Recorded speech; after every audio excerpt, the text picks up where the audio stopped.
आवाज नहीं। Last point बताओ जल्दी से, कहां तक पढ़ा?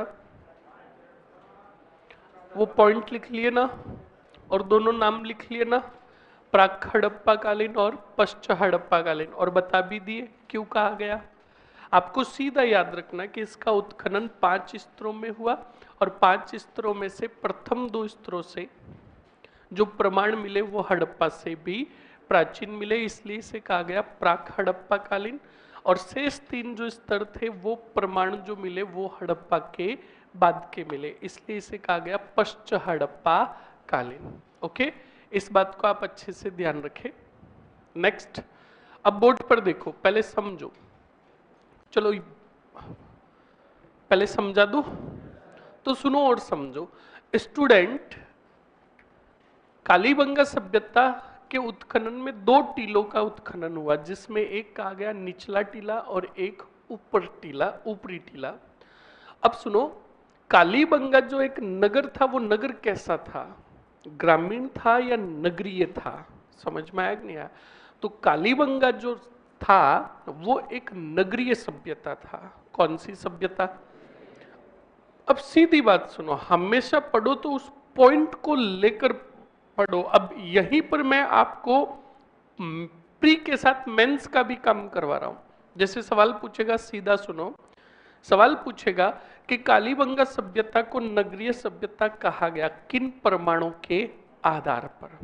अब वहां पर तुम ऐसे थोड़ी लिख सकते हो कि यहां से युगल सौ के समाधान मिले या 7 अग्नि वेदिकाएं मिली। नौ, आपको पॉइंट बताने सिर्फ नगरीय सभ्यता से रिलेटेड। तो सुनो और समझो। सबसे पहले अब नगरीय सभ्यता को लेकर ही हम कवरअप करते हैं किसको? कालीबंगा को।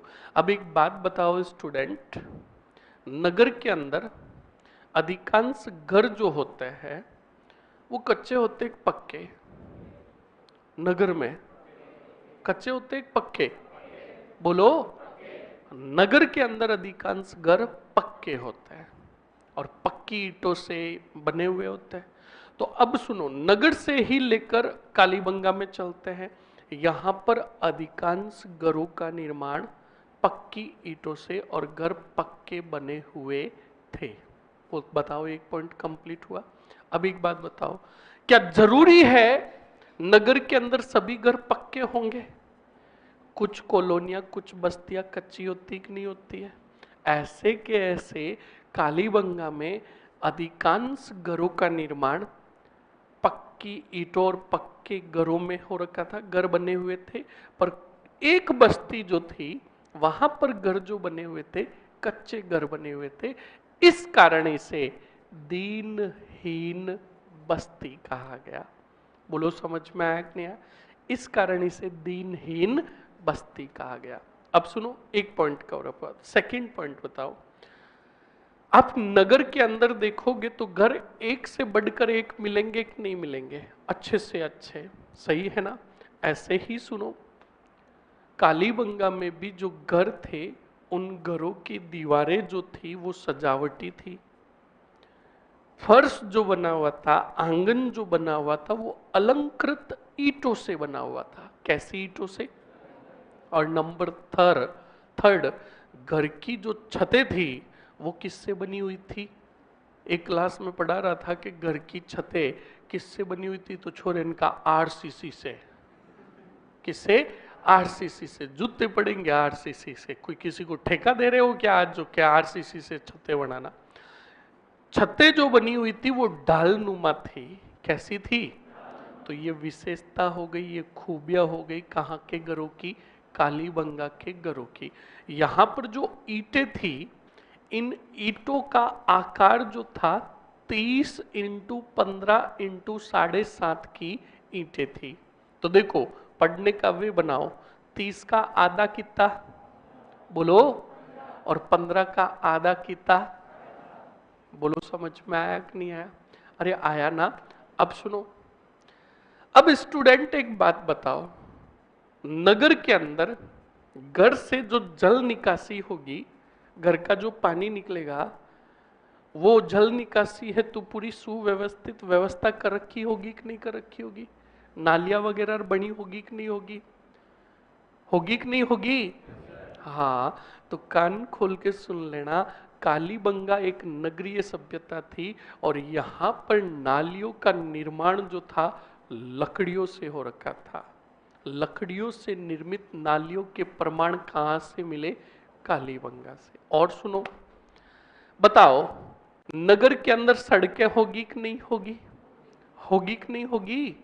तो याद रखना, कालीबंगा में भी सड़कों का निर्माण हो रखा था और कालीबंगा में सड़कों का जाल मिला, यानी काफी सड़कें मिली, पर हर एक सड़कों की विशेषता थी सड़क की कि एक सड़क दूसरी सड़क को 90 डिग्री एंगल पर काटती थी। इसलिए इस 90 डिग्री एंगल वाली सड़कों को समकोण पद्धति, ग्रिड पद्धति, चैम्सफोर्ड पद्धति और ऑक्सफोर्ड पद्धति कहा गया। तो आपको पूछ ले कि कालीबंगा में सड़कों का निर्माण कैसे हो रखा था, आप कहोगे समकोण पद्धति में, ग्रिड पद्धति में, चैम्सफोर्ड पद्धति और ऑक्सफोर्ड पद्धति में। कालीबंगा के अंदर जो घर थे और घरों के दरवाजे जो थे वो सड़कों की तरफ नहीं खुलते थे, घर के पीछे की तरफ खुलते थे। और ये ऐसा एकमात्र सभ्यता स्थल था जिसमें घरों के दरवाजे सड़कों की तरफ नहीं खुल के घर के पीछे की तरफ खुलते। समझ में आया कि नहीं आया? अरे बोलो, समझ में आया? ये सिर्फ जो मैंने पॉइंट बताया है, ये सिर्फ तो सिर्फ कौन सी सभ्यता के? नगरीय सभ्यता कहने के पॉइंट बताए। अब हम क्या करेंगे स्टूडेंट, कालीबंगा को कुछ सब पॉइंट में बांट देंगे। जैसे अभी हमने नगरीय सभ्यता ले लिया, आगे ले लेंगे कृषि से संबंधित प्रमाण, फिर ले लेंगे सामाजिक परिवेश, यहाँ के लोगों का रहने वाला सामाजिक तरीका क्या था, और फिर ले लेंगे हम विशिष्ट प्रमाण। विशिष्ट प्रमाण का मतलब वो वस्तुएं, वो चीजें जो कालीबंगा को राष्ट्रीय स्तर और अंतर्राष्ट्रीय स्तर पर क्या दिलाती है? प्रसिद्धि। समझ में आया कि नहीं आया? तो ऐसे सब पॉइंट बना लोगे तो हर चीज तुम्हें 101% अच्छे से याद हो जाएगी। बोलो, समझ में आया कि नहीं आया? लिखो जल्दी से।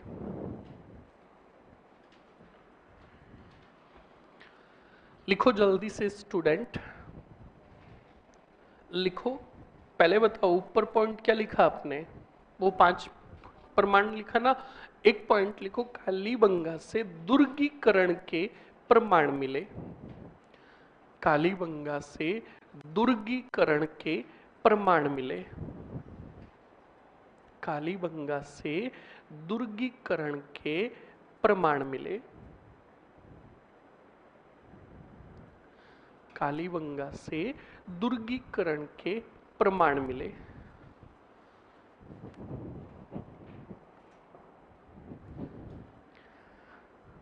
लिख लिया? अब लिखो, कालीबंगा एक नगरीय सभ्यता थी। कालीबंगा एक नगरीय सभ्यता थी।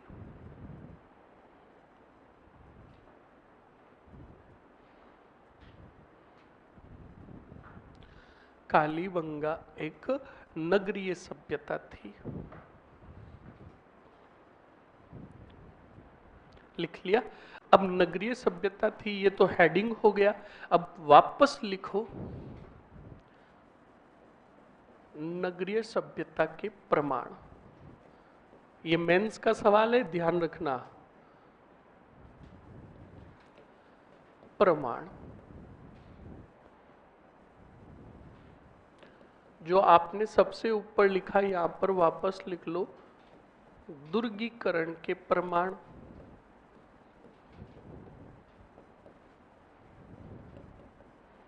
यहां अधिकांश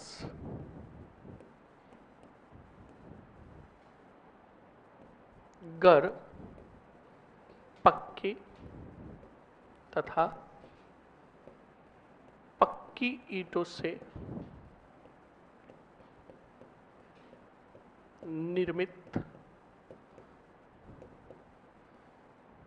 घर थे। नेक्स्ट, और यहीं पर आगे लिख लेना, ईंटों का प्रकार, आकार, प्रकार नहीं, 30, 15, 7.5।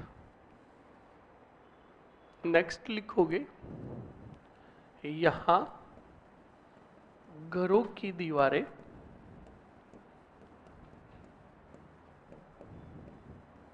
बताओ कैसी थी, सजावटी।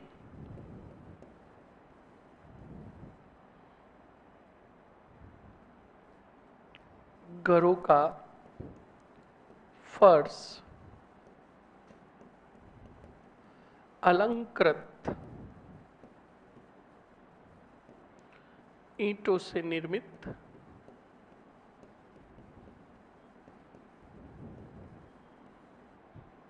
घरों की छतें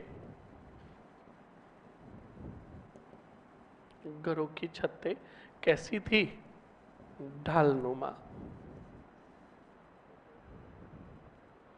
फिर लिखोगे आगे घरों की जल निकासी हेतु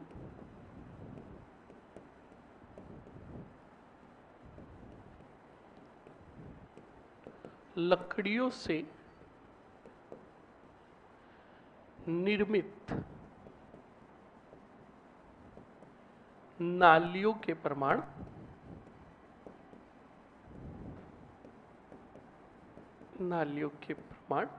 फिर लिखोगे, हाँ यहाँ पर एक पॉइंट लिखना था स्टूडेंट, वो भूल गए, कोई नहीं, सबसे लास्ट में लिख लेंगे।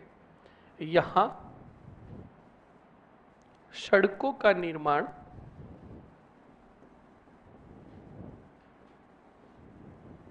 कौन सी पद्धति में था रे, समकोण पद्धति,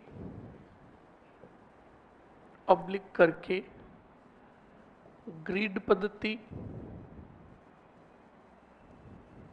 ऑब्लिक करके चैम्सफोर्ड पद्धति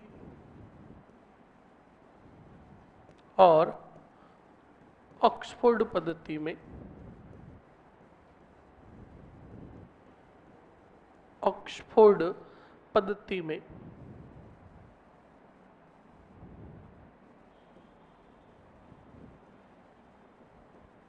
हो रखा था। लिखो जल्दी से। सर आपने, अरे यार ये,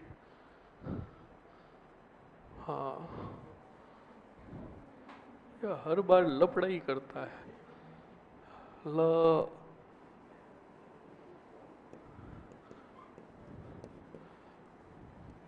लिख लो, सही है ना, हाँ सही है, लिख लो मर लो।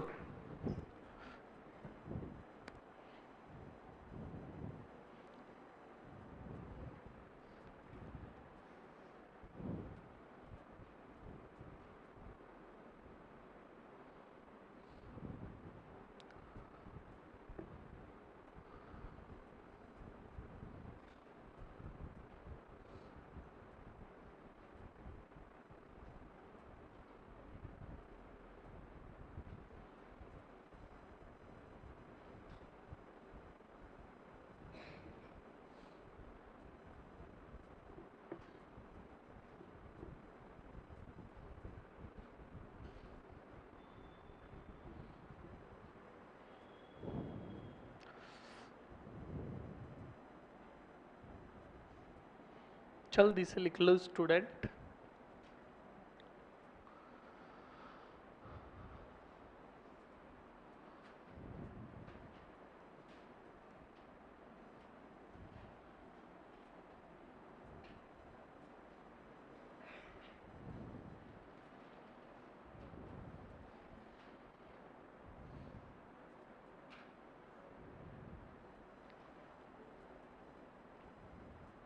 लिख लिया स्टूडेंट, अरे लिख लिया क्या, लिखो जल्दी से लिखो।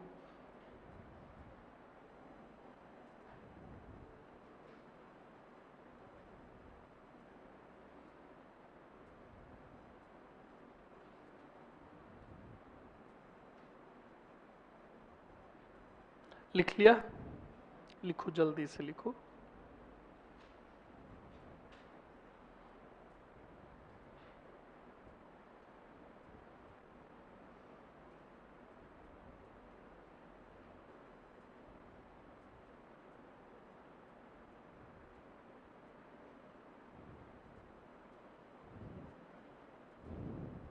पीछे दोनों खड़ो, दोनों को खड़ा कर, इनको इनको इनको खड़ो, हाँ खड़ो।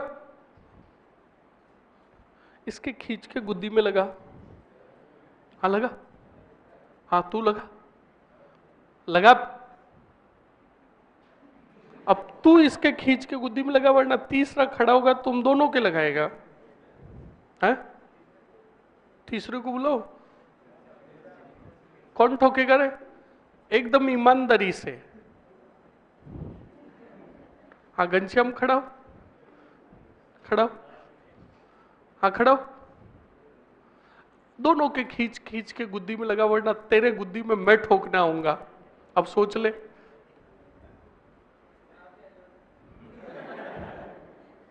बैठ जाओ, कमीने कहीं के। लिखो स्टूडेंट, सर आपने इंस्टाग्राम पर होली का मैसेज सीन नहीं किया अभी। होली आएगी तब सीन करूंगा ना। कमीने कहीं के, आपसे विदा होने का मन नहीं करता। कोई नहीं, मेरे घर के पास आ जा, 25-50 का प्लॉट खाली है, दोनों मिल के ले लेंगे और साथ में रहेंगे। कमीने कहीं के, पढ़ लो मर लो। लिखो जल्दी से, मैं तो खुद तंबू तान के रहता हूं। लिखो जल्दी से। अब सुनो, 2 पॉइंट बाकी रह गए थे ना। एक पॉइंट तो ये कि कालीबंगा एकमात्र ऐसा सभ्यता स्थल था जो जहां घरों के दरवाजे सड़कों की तरफ नहीं खुल के घरों के पीछे की तरफ खुलते, और एक यहां पर बस्ती जो थी जहां पर घरों का निर्माण कच्चे ईंटों में था, इस कारण इसे दीनहीन बस्ती कहा गया। ये दोनों पॉइंट ऐड करो, लिखो। कालीबंगा एकमात्र सभ्यता स्थल, कालीबंगा एकमात्र सभ्यता स्थल, कालीबंगा एकमात्र सभ्यता स्थल, एकमात्र सभ्यता स्थल जहां घरों के दरवाजे, जहां घरों के दरवाजे, घरों के दरवाजे सड़कों की तरफ नहीं खुलकर, घरों के दरवाजे सड़कों की तरफ नहीं खुलकर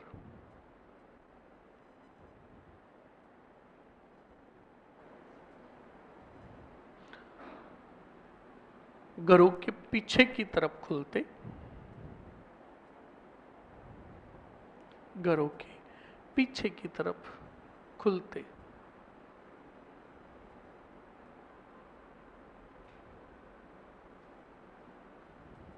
लिख लिया? ओके। अगले पॉइंट में लिखो, यहां एक बस्ती, यहां एक बस्ती में घरों का निर्माण, यहां एक बस्ती में, अच्छा, यहां एक बस्ती में घरों का निर्माण कच्ची ईंटों से निर्मित था, कच्ची ईंटों से निर्मित था, कच्ची ईंटों से निर्मित था। इस कारण से दीनहीन बस्ती कहा गया, इस कारण से दीनहीन बस्ती कहा गया, दीनहीन बस्ती कहा गया। लिख लिया? ओके स्टूडेंट, ये हो गया सिर्फ कौन सा, नगरीय सभ्यता कहने के प्रमाण। अब सुनो, पशुपालन से रिलेटेड यहां से क्या प्रमाण मिले, अच्छे से सुन लीजिएगा और समझ लीजिएगा।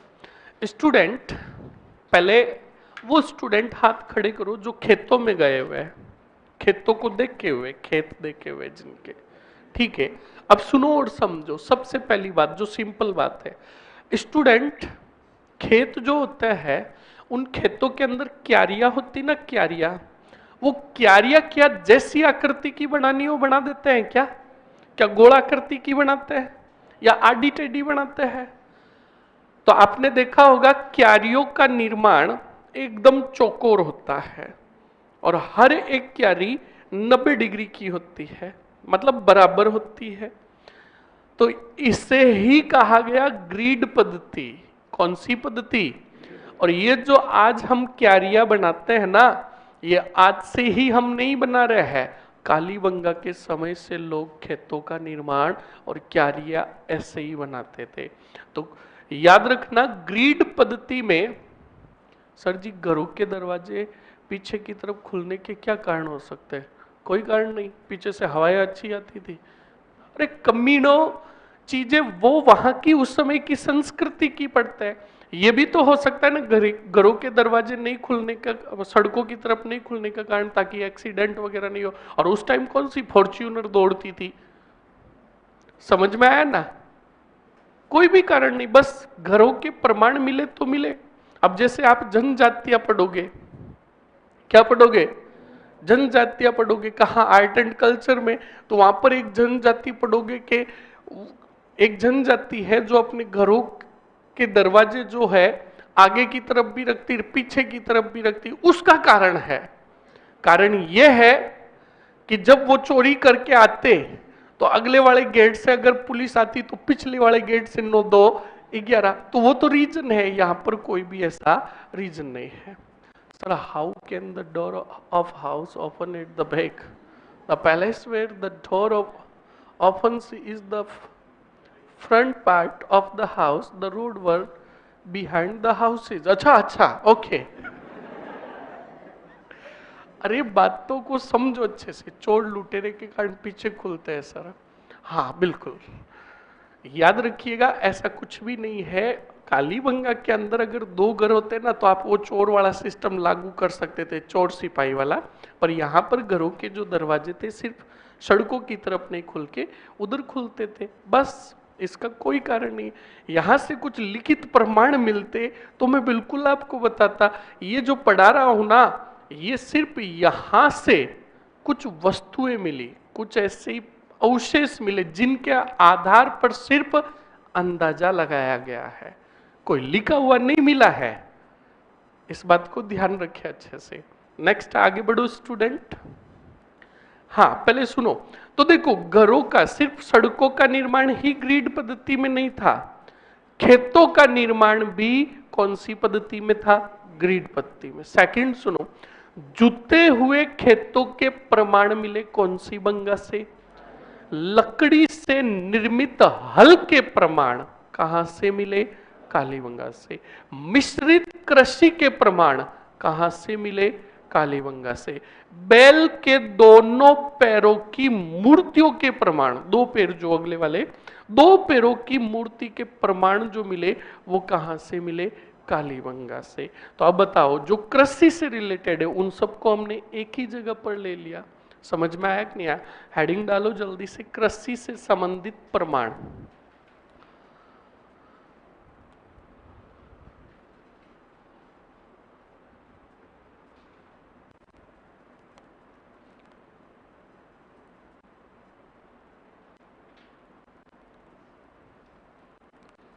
हाँ अच्छा, ये कह रहे हैं कि सर दरवाजे पीछे की तरफ खुल रहे और पीछे भी अगर सड़क हो तो वाह, गजब दिमाग लगाया।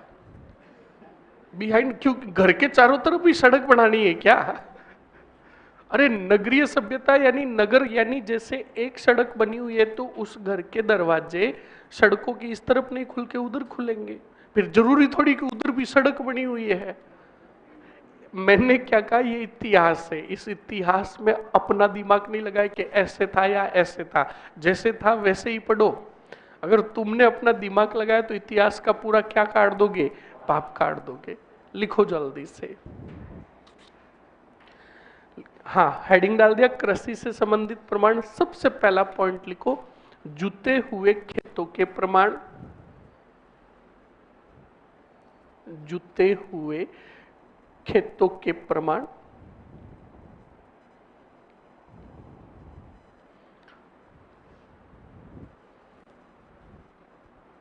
जुते हुए खेतों के प्रमाण लिख दिया। सेकंड लिखो, लकड़ी से निर्मित हल के प्रमाण। हाँ ये तुम लिख लो, लकड़ी से निर्मित हल के प्रमाण लिख लिया। नेक्स्ट लिखो, खेतों का निर्माण ग्रिड पद्धति में, खेतों का निर्माण ग्रिड पद्धति में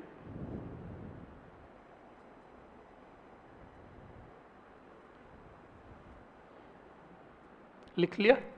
आगे लिखो, मिश्रित कृषि के प्रमाण, मिश्रित कृषि के प्रमाण। अब मिश्रित कृषि का से क्या मतलब है रे? एक साथ दो फसलें, याद रखिएगा। तो मिश्रित कृषि के प्रमाण लिखकर आगे फसलें लिखो, गेहूं व जौ, गेहूं व जौ, ऑब्लिक करके गेहूं व सरसों।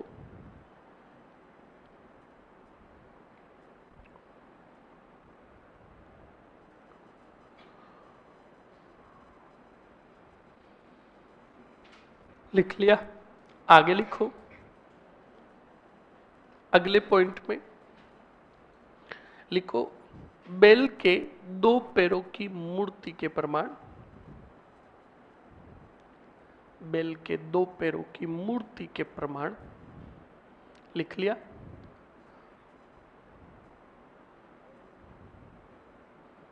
लिख लिया। ओके, ये हो गए किससे संबंधित?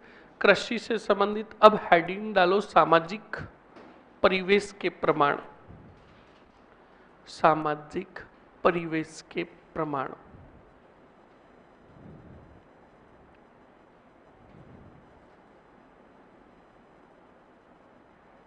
सामाजिक परिवेश के प्रमाण।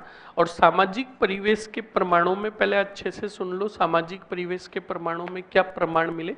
तो याद रखिएगा स्टूडेंट, सामाजिक परिवेश के प्रमाणों की मैं बात करूं तो नंबर फर्स्ट सुनो स्टूडेंट। जैसे आज हम देखें तो आज हमारे समाज में परिवार जो है पितृसत्तात्मक सत्ता में है। कौन सी सत्ता में? पर कालीबंगा एकमात्र ऐसा सभ्यता स्थल है जहां पर मातृ सत्तात्मक सत्ता थी। कौन सी? तो अब मातृ सत्तात्मक सत्ता किस आधार पर कहा गया? कोई लिखा हुआ तो मिला नहीं, तो कौन से प्रमाणों के आधार पर कहा गया? तो याद रखना, कालीबंगा से एक महिमा देवी की मूर्ति मिली। किसकी? और उसी महिमा देवी की मूर्ति के आधार पर ही कहा गया कि यहाँ पर जो परिवार जो था, उस परिवार में सत्ता जो थी वो मात्र सत्तात्मक सत्ता थी। तो देखो ये सामाजिक परिवेश का हो गया। नंबर सेकंड सुनो स्टूडेंट, अच्छे से ध्यान रखना, आज ही लोग प्रताड़ित नहीं है, कालीबंगा के समय से लोग प्रताड़ित थे। सौंदर्य प्रसाधन केंद्र, सौंदर्य प्रसाधन केंद्र, क्या बोला मैंने? जिसको आज की भाषा में, हाँ, तो लोग आज से प्रताड़ित नहीं है। वो कालीबंगा के समय, वो जिस समय वो झींगा लाला, उस टाइम के जो मानव थे, उस टाइम भी लोग ब्यूटी पार्लर में जाते थे। पर उस समय स्टूडेंट, वो जो सौंदर्य प्रसाधन जो था, इतना डेवलपमेंट नहीं हो रखा था, इतना विकास नहीं हो रखा था। पर आज ये चरम सीमा पर है। ध्यान रखना, जो मैंने आपको पहले ही कहा कि इस विभाग में जाने के बाद हमारी भोली भाली जिंदगी के साथ खिलवाड़ किया जाता है। यहां जाते ही जंग रोधक दीवारों को भी पेंट कर दिया जाता है ना?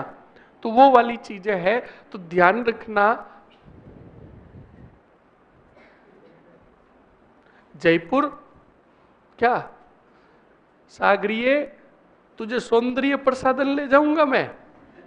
हंसी ज्यादा आ रही है, तू बोला ही नहीं, तो ये जयपुर वाला तेरे ऊपर क्यों हंस रहा है?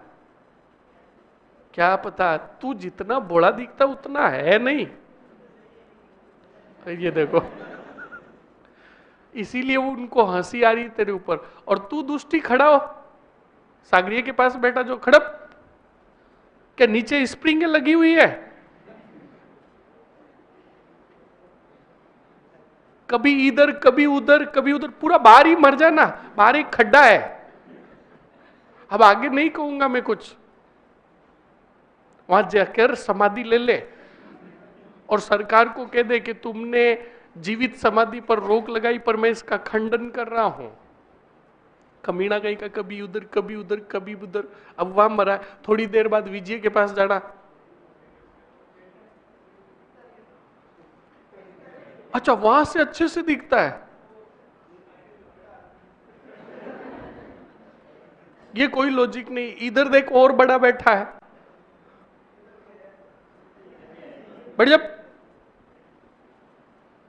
तो सुनिएगा स्टूडेंट, तो बिल्कुल उस समय के लोग जो थे कालीबंगा के समय के, यानी कालीबंगा के जो वासी थे वो सौंदर्य प्रेमी थे, क्या थे, और यहां से कुछ सौंदर्य प्रसाधन की चीजें मिली, जिसमें एक तो मिला, एक तो मिली काले रंग की चूड़ियां, एक थोबड़ा देखने के लिए तांबे का बना हुआ, तांबा और तांबे के ऊपर दर्पण लगा हुआ कांच, और एक जुल्फे सुलझाने के लिए, क्या, हाँ ये जुल्फे आज की है, उस समय तो बड़ी मजबूत और टिकाऊ जुल्फे हुआ करते थे, छोटे मोटे कंगे काम ही नहीं आते थे, उस समय की जुल्फों को सुलझाने के लिए हाथी दांत के कंगे बनाए जाते थे।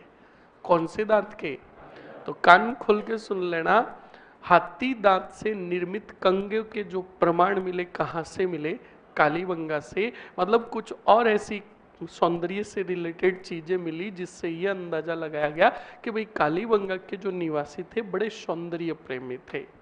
समझ में आया ना।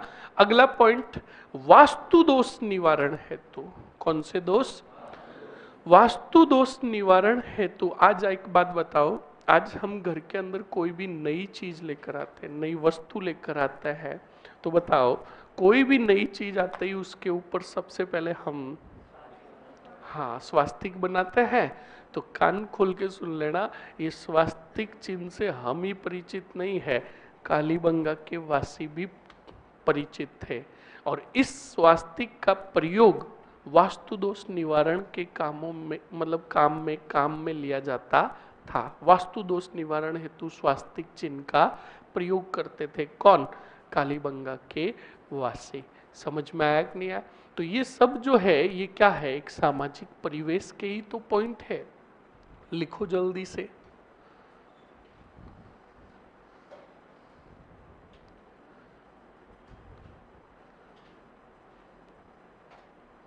सर आगे के दो पैरों से कैसे पता चला मूर्ति गाय की थी या बैल की, वाह।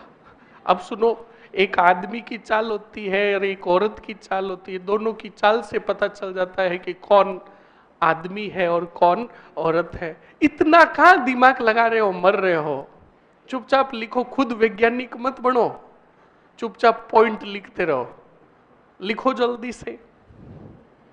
क्या लिखा आपने, सामाजिक परिवेश के प्रमाण, पहला ही पॉइंट लिखो, कालीबंगा में मात्र सतात्मक सता थी,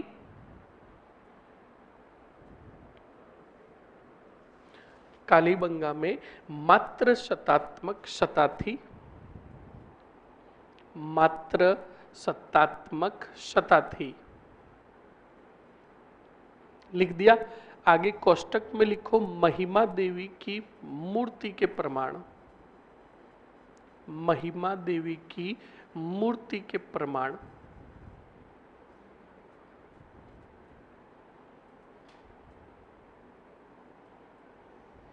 लिख लिया।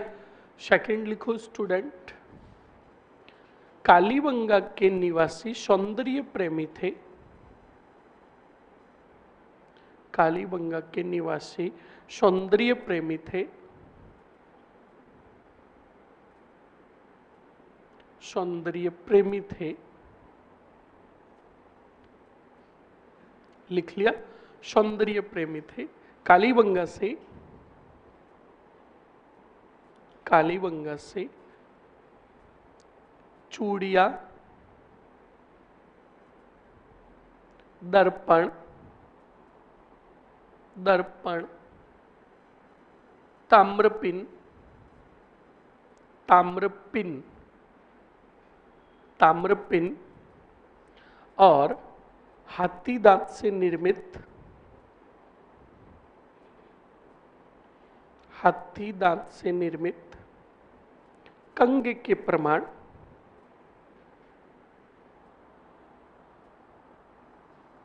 हाथी दांत से निर्मित कंगे के प्रमाण लिख लिया। नेक्स्ट आगे लिखो स्टूडेंट जल्दी से।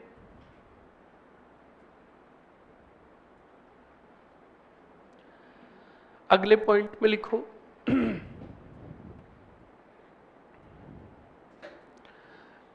हाँ, वास्तु दोष निवारण हेतु स्वास्तिक चिन्ह का प्रयोग। वास्तु दोष निवारण हेतु स्वास्तिक चिन्ह का प्रयोग। वास्तु दोष निवारण हेतु स्वास्तिक चिन्ह का प्रयोग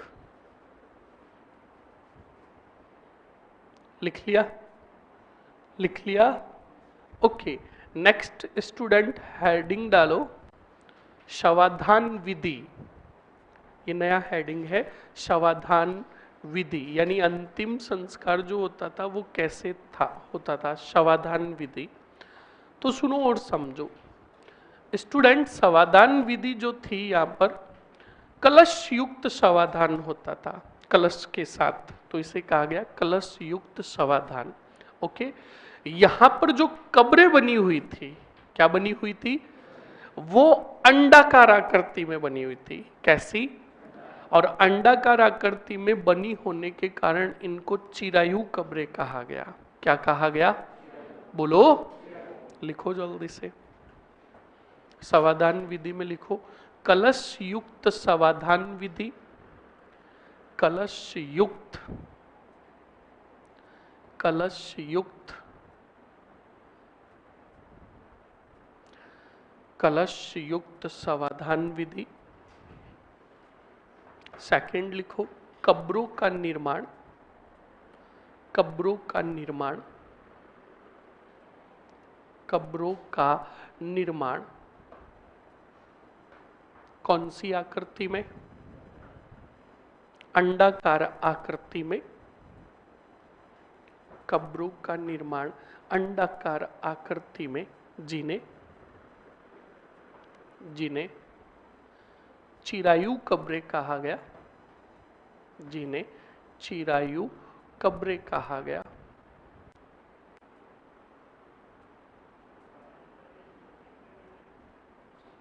सिक्के नहीं, सिक्के यहां नहीं लिखेंगे, सिक्के आहड़ में। आगे बढ़ो, नहीं सिक्के यहां नहीं। हम महिमा देवी की सिक्कों पर चित्रांकन मिला, मूर्ति मैंने लिखा दी, तो दोनों बातें आ गई, ध्यान रखना। क्या लिखा आपने? चिरायु कब्रें लिख दिया। अब हेडिंग डालो स्टूडेंट विशिष्ट प्रमाण। जो कालीबंगा को अंतरराष्ट्रीय स्तर के जो सभ्यता स्थल हुए, अंतरराष्ट्रीय स्थल के जो सभ्यता स्थल हुए, वहां तक की प्रसिद्धि दिलाएंगे। देखो और समझो स्टूडेंट। अब सुनो, अच्छे से सुन लेना और समझ लेना। नंबर फर्स्ट प्रमाण स्टूडेंट, यहां पर जब उत्खनन किया गया तो नीचे कुछ घरों की दीवारें मिली। घर बने हुए थे पर घरों की दीवारें थी। घर तो ध्वस्त हो गए थे पर दीवारें जो थी वो तो ध्वस्त ही थी। तो दीवारें जो मिली, उन दीवारों में दरारें थी। क्या थी? दरारें थी। तो इन दरारों के आधार पर प्रमाण यह अंदाजा लगाया गया कि यहां पर शायद क्या आया होगा? भूकंप। क्या आया होगा? तो भूकंप के जो प्रमाण मिले वो कौन सी बंगा से मिले? यहां से कान खोल के सुन लेना, तंदूर के प्रमाण मिले। तंदूर, रोटी सेकने वाला, तंदूर के प्रमाण मिले। नंबर थर्ड, कपड़े में लिपटा हुआ उस्त्रा मिला। कपड़े में लिपटा हुआ क्या मिला? उस्त्रा, ध्यान रखना। नंबर फोर्थ, 7 अग्नि वेदिकाएं, 7 अग्नि कुंड प्राप्त हुए। कहां से? कालीबंगा से। नंबर 5, यहां से बेलनाकार मोहरों के प्रमाण मिले। कैसे? अरे बोलो, बेलनाकार। और बेलनाकार मोहरें चलती थी मेसोपोटामिया में। कहां चलती थी? अब मेसोपोटामिया जैसी बेलनाकार मोहरें कहां मिली? कालीबंगा में। तो इतिहासकारों ने यह अंदाजा लगाया कि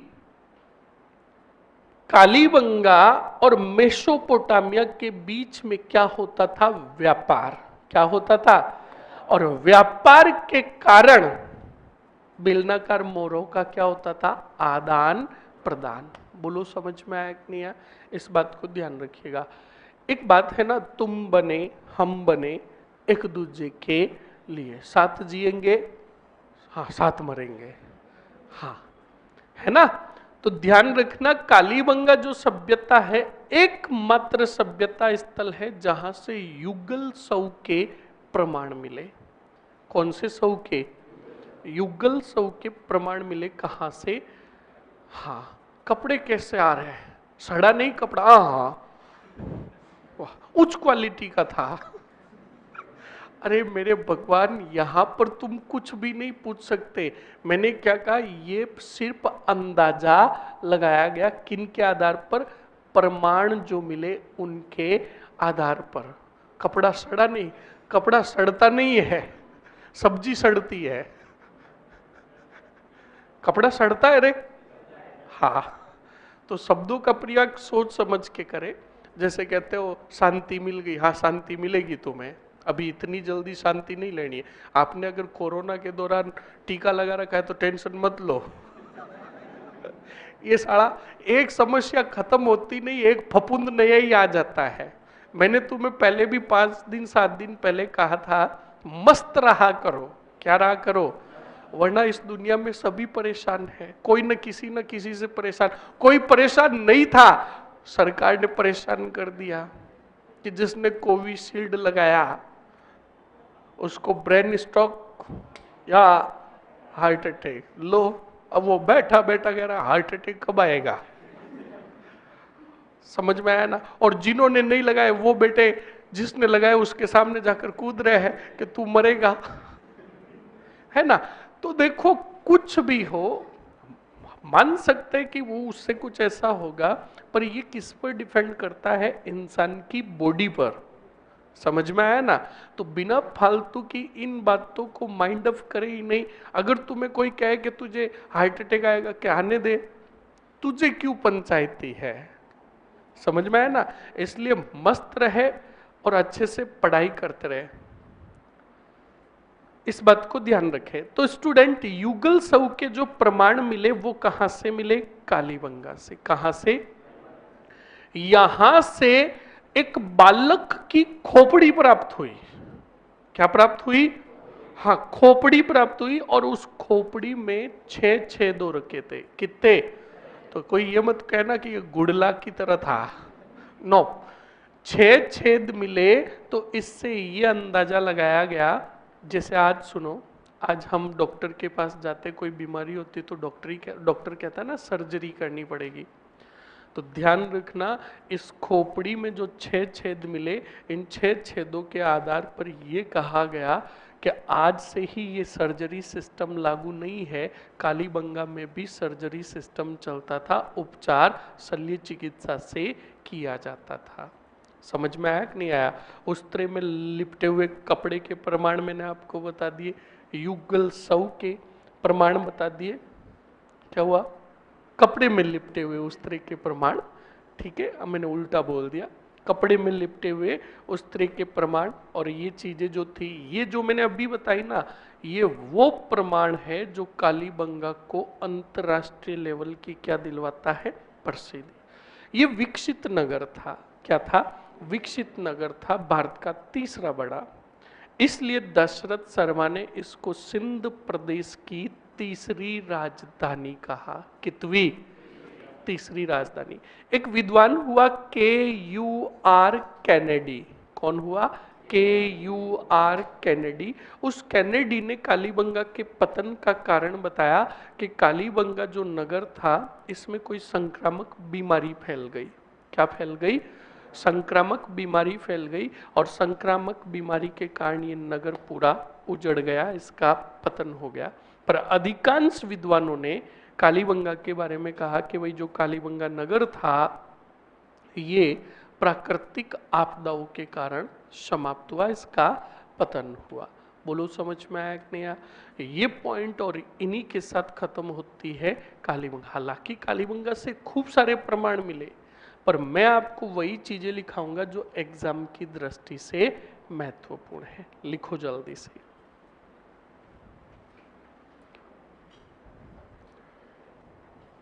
लिखो जल्दी से। नेक्स्ट नंबर फर्स्ट लिखो। कालीबंगा से भूकंप के प्रमाण मिले। कालीबंगा से भूकंप के प्रमाण मिले।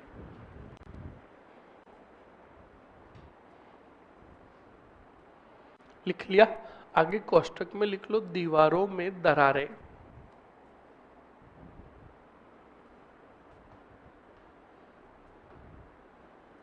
लिख लिया? नेक्स्ट आगे बढ़ो स्टूडेंट। अगले पॉइंट में लिखो 7 अग्निवेदिकाएं पब्लिक करके अग्निकुंड प्राप्त हुए। 7 अग्निवेदिकाएं अग्निकुंड प्राप्त हुए।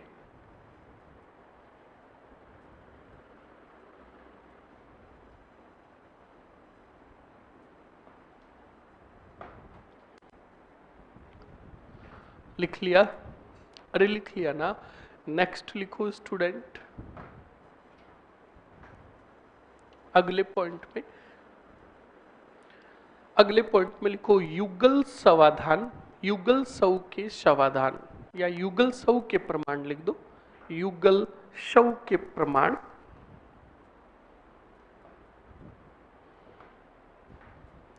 युगल शव के प्रमाण। नेक्स्ट लिखो तंदूर के प्रमाण। तंदूर के प्रमाण। लिख लिया? लिखो कपड़े में लिपटे हुए उस्त्रे के प्रमाण। कपड़े में लिपटे हुए उस्त्रे के प्रमाण। कपड़े में लिपटे हुए उस्त्रे के प्रमाण। लिख लिया? नेक्स्ट लिखो बताओ कैसी मोहरें थी। लिखो बेलनाकार मोहरों के प्रमाण। बेलनाकार मोहरों के प्रमाण।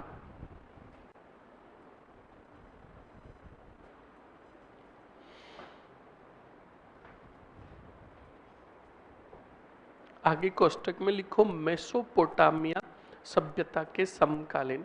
मेसोपोटामिया सभ्यता के समकालीन। मेसोपोटामिया सभ्यता के समकालीन।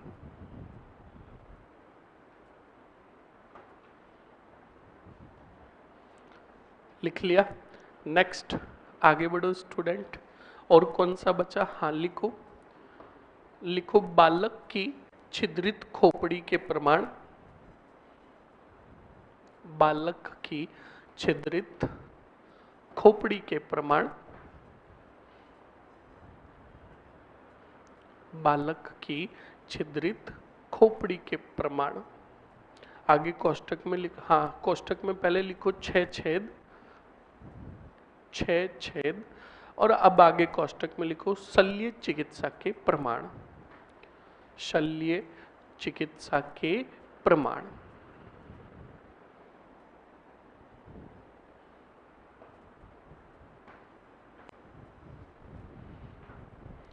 लिख लिया?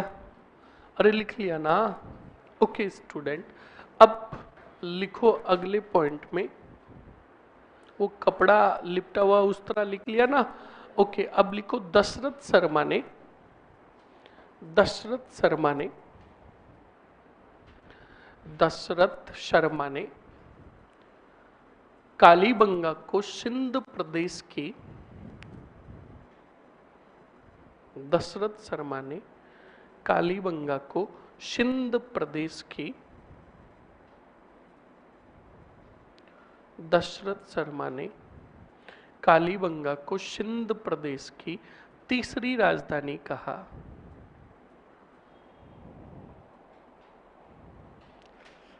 सिंध प्रदेश की कितवी तीसरी राजधानी कहा? लिख लिया। नेक्स्ट आगे बढ़ो स्टूडेंट। सिंध प्रदेश की तीसरी राजधानी का। अब लिखो विद्वान कैनेडी के अनुसार, नेक्स्ट पॉइंट, विद्वान कैनेडी के अनुसार कालीबंगा का पतन, विद्वान कैनेडी के अनुसार कालीबंगा का पतन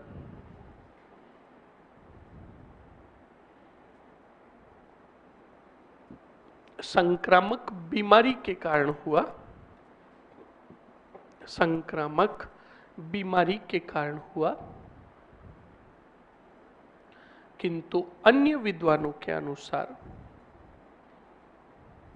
किंतु अन्य विद्वानों के अनुसार कालीबंगा का पतन,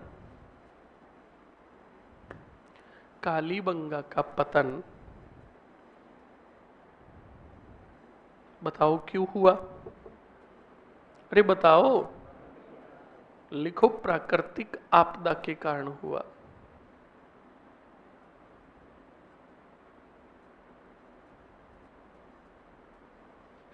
प्राकृतिक आपदा के कारण हुआ।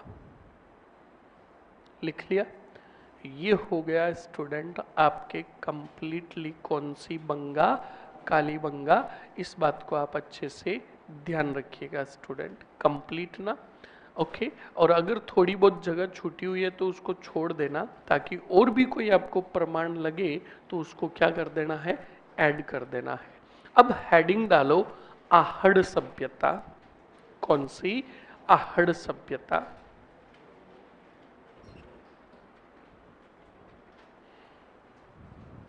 आहड़ सभ्यता। बोर्ड पर देखो स्टूडेंट, आहड़ सभ्यता को पहले और बाद में लिख लेना, समझ लो इसकी सामान्य जानकारी।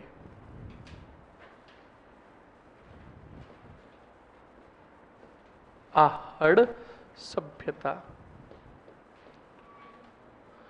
आहड़ सभ्यता को अच्छे से देखिएगा। सबसे पहले वही सामान्य जानकारी जिसमें हम लिखेंगे पहला ही पॉइंट, देख लो अच्छे से, फिर लिख लेना मर लेना जिला। जिला क्या? हाँ जिला। जिला जो था क्या है? उदयपुर।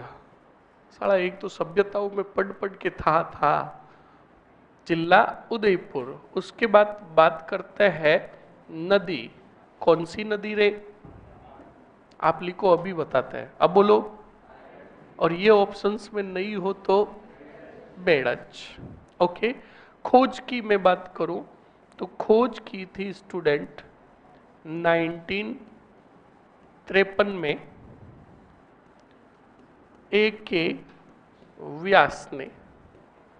पूरे नाम की बात करें तो अक्षय कीर्ति व्यास ने। ध्यान रखिएगा इस बात को। उत्खनन की बात करूं मैं तो उत्खनन जो किया था, याद रखिएगा, दो व्यक्तियों ने किया। R.C. अग्रवाल, फुल नाम की बात करूं तो रतन चंद्र अग्रवाल, और साथ में था H.D. सांकलिया। H.D. सांकलिया, और फुल नाम था इनका हसमुख धीरजलाल सांकलिया। पता नहीं इतना नाम, हमारा भले कितना ही नाम हो, पापा दो शब्दों में ही बुला देते हैं, हसमुख धीरजलाल सांकलिया। ध्यान रखिएगा। उसके बाद में अगर बात करूं समृद्धि काल की, बोलो किसकी? तो समृद्धि काल जो था स्टूडेंट, इसका कौन सी है? आहड़। 1900 से लेकर 1200 ईसा पूर्व, ध्यान रखिएगा। उसके बाद पॉइंट बचा हमारा क्या, उपनाम। तो उपनाम में याद रखिएगा नंबर फर्स्ट, बताओ कौन सी नगरी, ताम्रवती नगरी, ऑब्लिक करके कौन सी संस्कृति, बनास संस्कृति। उसके बाद में बात करूं तो इसे मर्तकों का टीला भी कहा गया और इसे स्थानीय भाषा में प्राचीन नाम से जाना जाता था, धुलकोट सभ्यता। कौन सी सभ्यता, धुलकोट सभ्यता। ध्यान रखिएगा, ये हुई सामान्य जानकारी सिर्फ तो सिर्फ आपके कौन से हड़ की, आहड़ की, कंप्लीट ना। तो इन चीजों को तो आपको अच्छे से याद रखना ही रखना है। लिखो जल्दी से।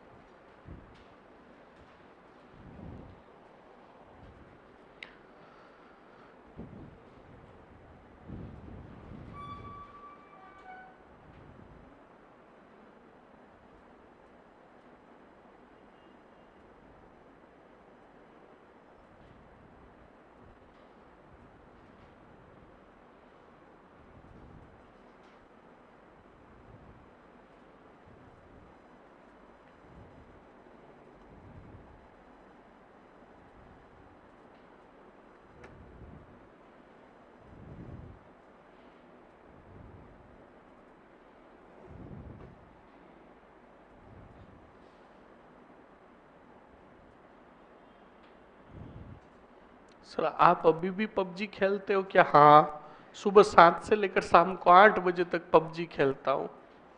अरे मूर्खों, पढ़ लो मर लो।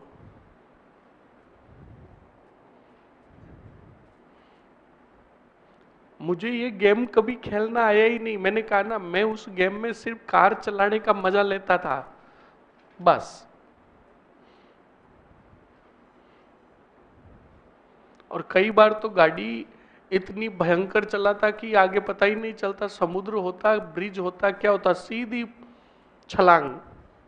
फिर काफी दौड़ दौड़ के इधर उधर जाते रहे, कहते भाई हाथ लगा।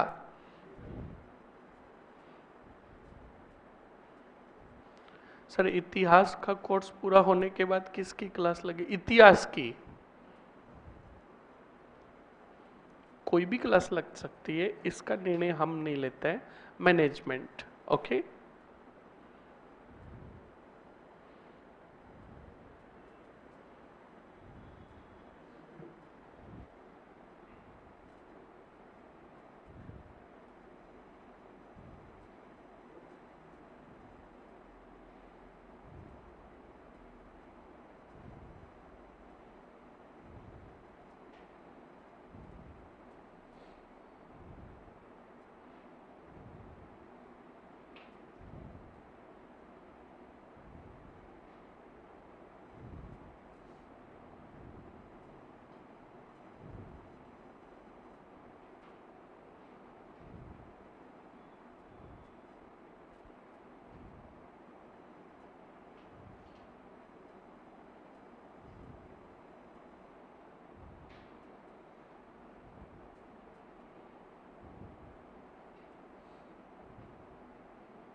जल्दी से लिखो स्टूडेंट।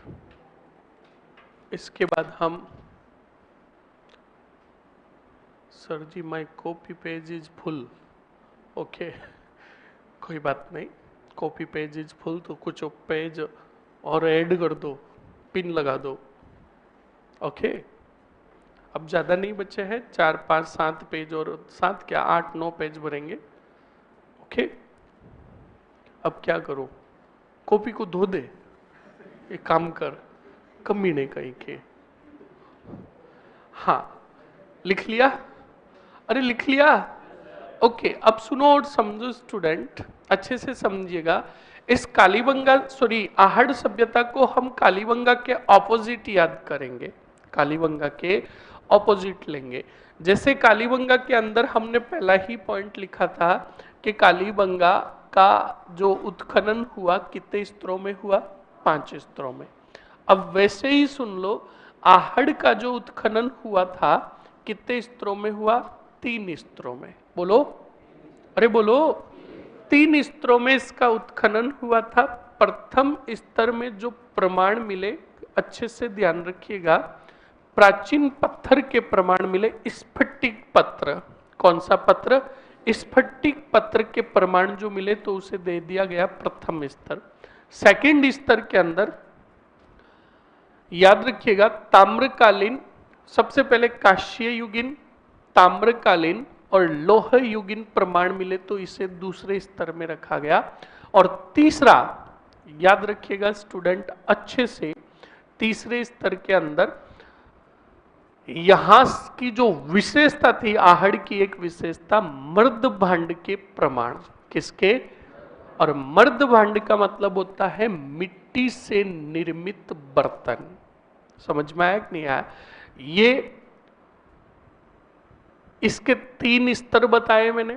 उसके बाद हमने जैसे कालीबंगा में हेडिंग डाला कि यह एक नगरीय सभ्यता थी। कौन सी, हाँ। अब नगरीय सभ्यता जो थी स्टूडेंट, तो इसे नगरीय सभ्यता क्यों कहा गया, समझ में आया ना कालीबंगा को? तो कालीबंगा नगरीय सभ्यता थी, आहड़ एक नगरीय सभ्यता नहीं थी। कान खोल के सुन लेना, आहड़ एक ग्रामीण सभ्यता थी। कौन सी, ग्रामीण सभ्यता थी। तो अब एक बात बताओ, नगर के ऑपोजिट ग्रामीण। मैं आपसे पूछता हूं, गांव में अधिकांश जो घर होते वो कच्चे होते पक्के? बोलो, बहुत बढ़िया। तो सीधा पहला पॉइंट का, आहड़ के अंदर जो घर जो बने हुए थे वो कच्चे थे, प्लस कच्ची ईंटों से निर्मित थे। घरों का निर्माण बांस और मिट्टी के लेप से हो रखा था। तीसरा पॉइंट, एक बात बताओ, नगर के अंदर परिवार में सीधी बात करूं तो संयुक्त परिवार के प्रमाण तुम्हें नगर में मिलेंगे, गांव में? हाँ, सुनते रहो। अब नगर के अंदर तो कितने जने रहते हैं, हस्बैंड वाइफ और हस्बैंड वाइफ के जिंगे, बस छोटा सा परिवार, बिल्कुल फैक्ट है। वरना गांव में आओ, दादा, दादा के 5 बेटे, 5 बेटों के वापस 5 बेटे, और उन 5 बेटों के वापस 2-2 बेटे।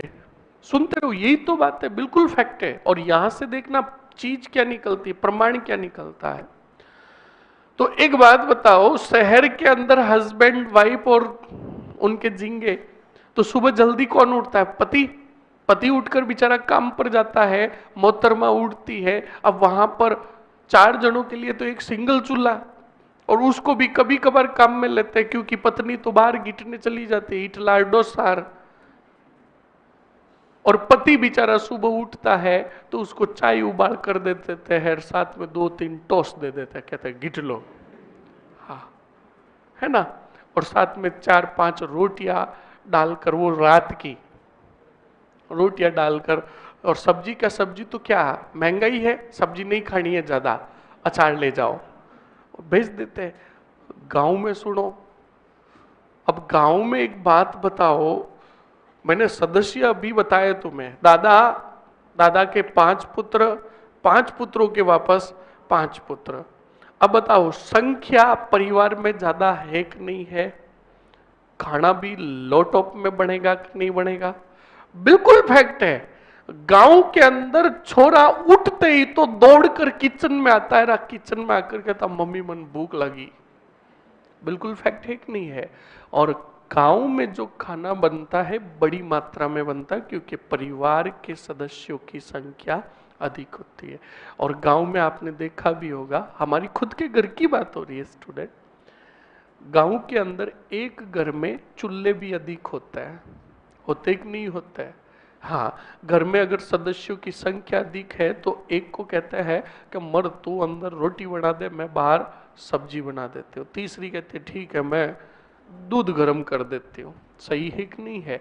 तो जब घरों से अधिक चूल्हे के प्रमाण मिले तो इससे अंदाजा क्या लगाया गया कि भाई घर के अंदर सदस्यों की संख्या भी अधिक थी, यानी संयुक्त परिवार के प्रमाण। समझ में आया कि नहीं आया? यहां पर दो पॉइंट कवर अप हुए।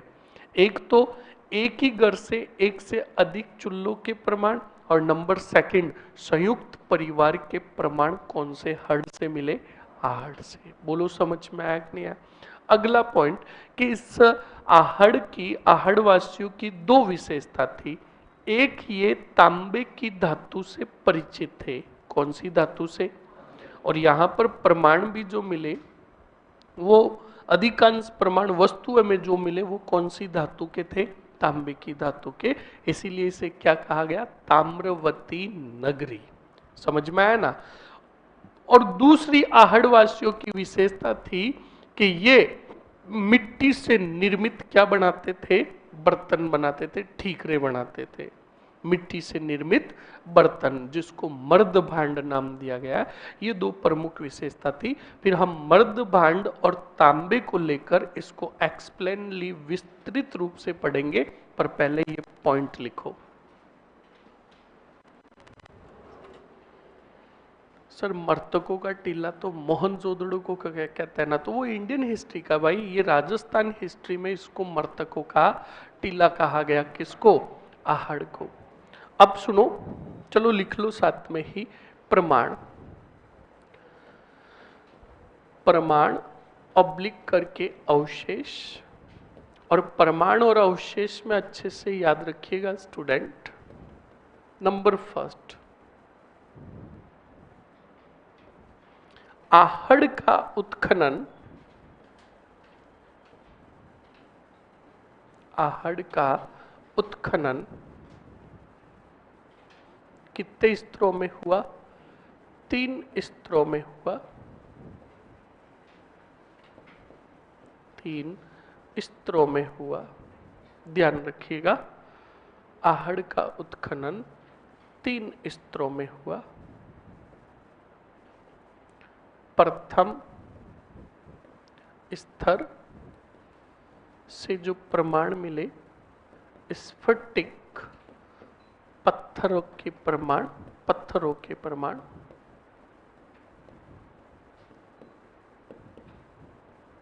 सेकंड, दूसरा स्तर, और दूसरे स्तर में लिखोगे स्टूडेंट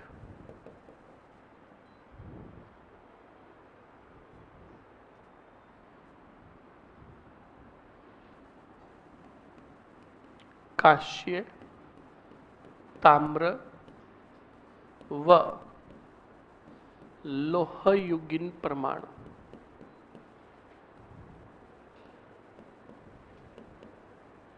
प्रमाण ओके।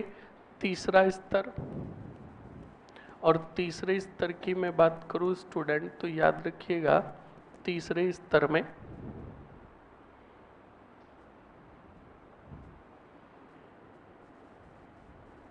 मर्द भांड, मिट्टी से निर्मित बर्तन।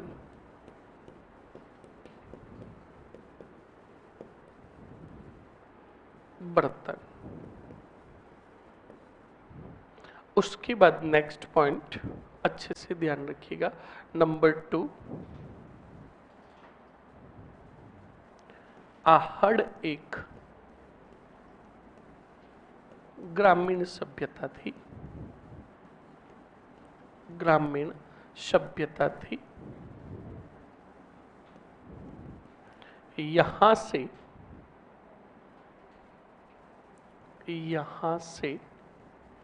यहां पर अधिकांश घरों का निर्माण, घरों का निर्माण कच्ची ईंटों से निर्मित था। ईंटों से निर्मित था। घरों का निर्माण बांस व मिट्टी के लेप से हो रखा था, लेप से।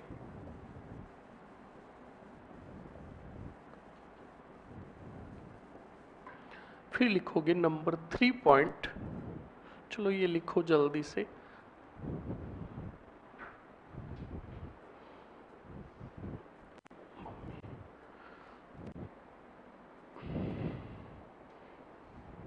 जल्दी से लिख लीजिए ये।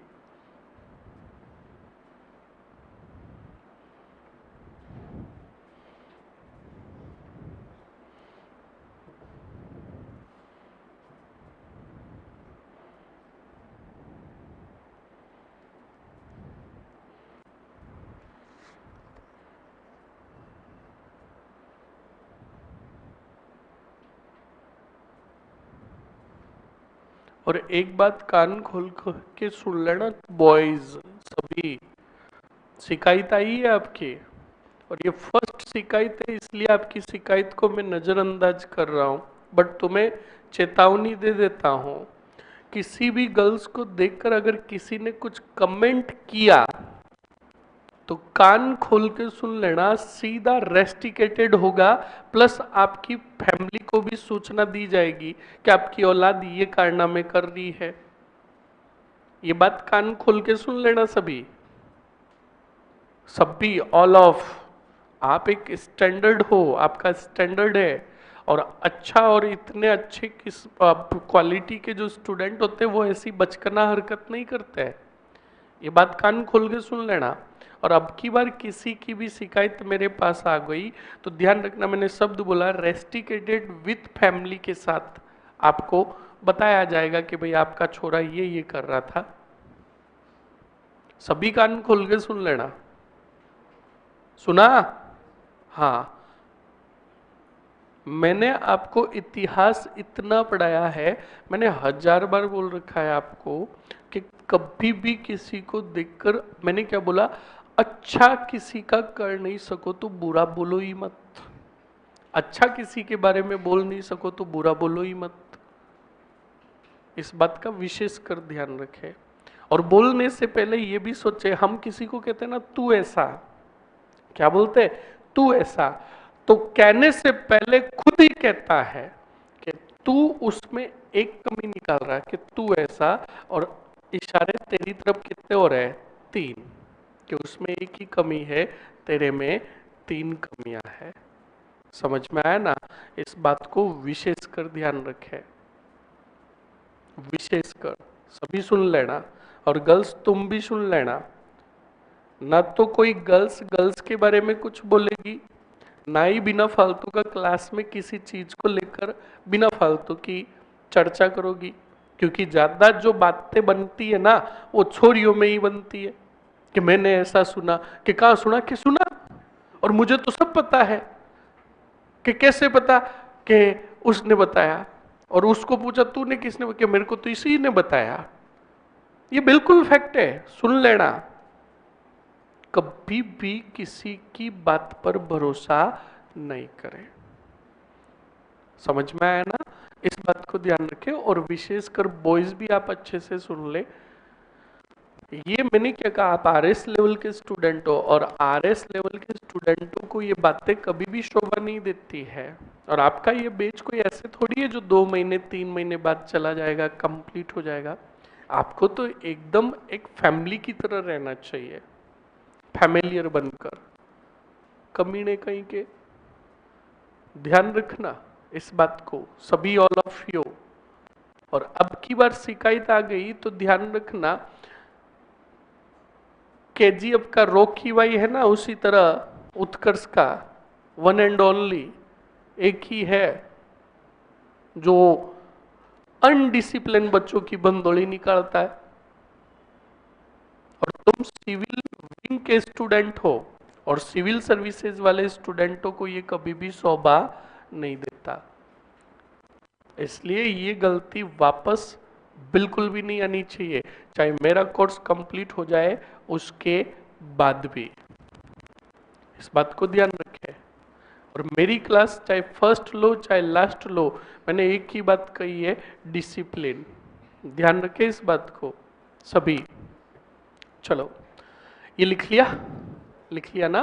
आगे लिखो स्टूडेंट, लिखो आहड़ से, आहड़ से, आहड़ से, आहड़ से नहीं, आहड़ के घरों से एक से अधिक चूल्हे के प्रमाण मिले। आहड़ से एक से, आहड़ के घरों से एक से अधिक चूल्हे के प्रमाण मिले, एक से अधिक चूल्हों के प्रमाण मिले। लिख लिया, लिख लिया ना। ओके, नेक्स्ट अगले पॉइंट में लिखो संयुक्त परिवार के प्रमाण, संयुक्त परिवार के प्रमाण, संयुक्त परिवार के प्रमाण। अगले पॉइंट में लिख लो स्टूडेंट, आहड़वासी, आहड़वासियों की दो प्रमुख विशेषताएं।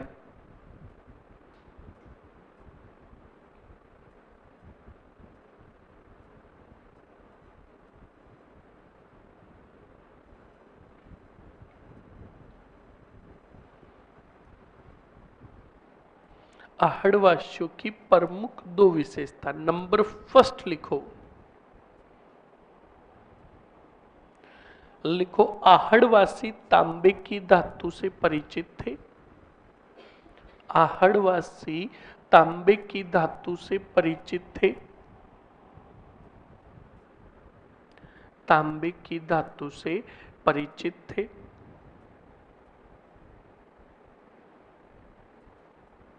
लिख लिया। दूसरी विशेषता लिखो मर्द भांड, मिट्टी से निर्मित बर्तन, मिट्टी से निर्मित बर्तन।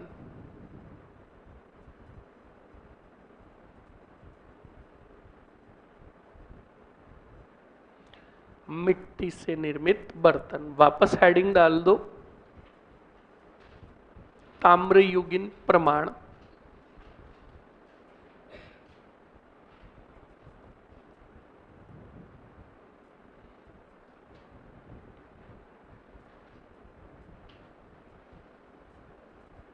ताम्रयुगीन प्रमाण। लिख ले, अरे लिख ले क्या। चलो देखो बोर्ड पर तांबे से रिलेटेड यहां पर क्या क्या प्रमाण मिले। देखिएगा स्टूडेंट, तांबे से रिलेटेड जो प्रमाण मिले हैं वो प्रमाण क्या क्या है। Number first student, number first, तांबा गलाने की,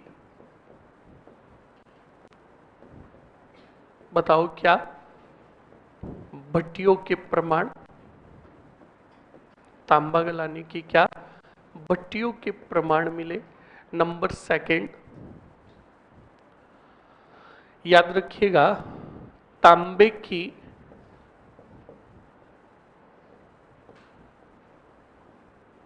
क्या प्राप्त हुई, अरे बोलो, कुल्हाड़ी प्राप्त। नंबर थ्री, तांबे के ठीकरे प्राप्त। ठीकरे का मतलब बर्तन प्राप्त। अब मैंने बर्तन लिख दिया है तो आगे ऐसे नहीं लिखाऊंगा थाली कटोरी ताड़ी, ध्यान रखना बर्तन में सभी आ गए, ध्यान रखें इस बात को। नंबर फोर, यहीं पर मैं लिखा रहा हूं, आटा पीसने की चक्की। यहां पर कोई ज्ञान नहीं झाड़ेगा कि सर आटा नहीं पीसा जाता, अनाज पीसा जाता, उसे पीस दूंगा साथ में। कितना आटा और अनाज ही नहीं पीसा जाता, तुम्हें भी पीसा जा सकता। और तुम्हारे लिए तो ये स्टार और नोट लगाकर, क्यों, क्योंकि जॉब लग गई तो ठीक है, वरना पार्ट टाइम जॉब है। आटा पीसने की चक्की। नंबर फाइव सुनो, यहां से 6 तांबे की क्या मिली, कुछ न कुछ तो मिली, आप लिखो तो सही, हम बोल देंगे। मुद्राएं व 3 मोहरों के प्रमाण मिले, प्रमाण मिले। एक मुद्रा पर यूनानी शासक, यूनानी शासक इधर लिख रहा हूं, अपोलो का चित्रांकन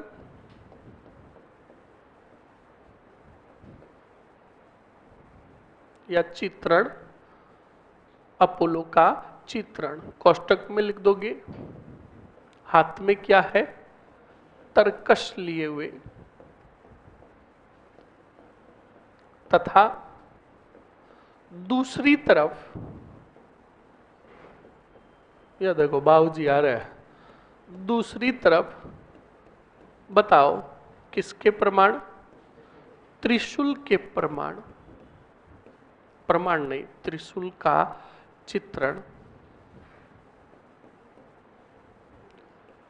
चित्रण। इन मुद्राओं को, इन मुद्राओं को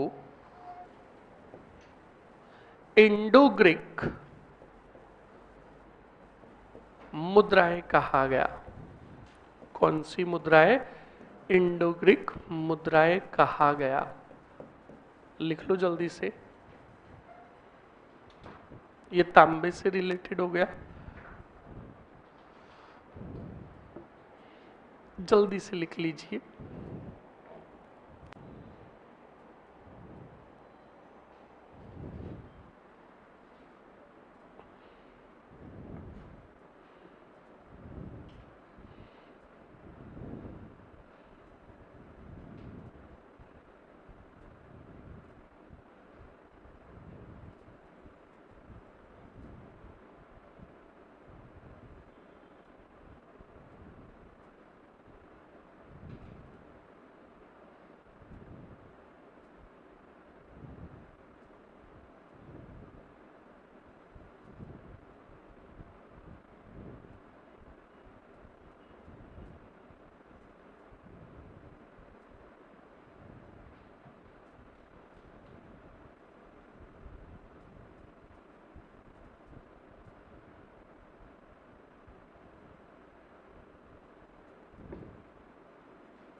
जल्दी से लिखो स्टूडेंट।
जल्दी से लिखो स्टूडेंट। उसके बाद हम मर्द भांड से रिलेटेड भी प्रमाण लिखेंगे, यानी मिट्टी से निर्मित जो बर्तन थे, उन मिट्टी से निर्मित बर्तनों पर कैसे रंगों का प्रयोग था, कौन से पात्र प्राप्त हुए। जल्दी से लिखो।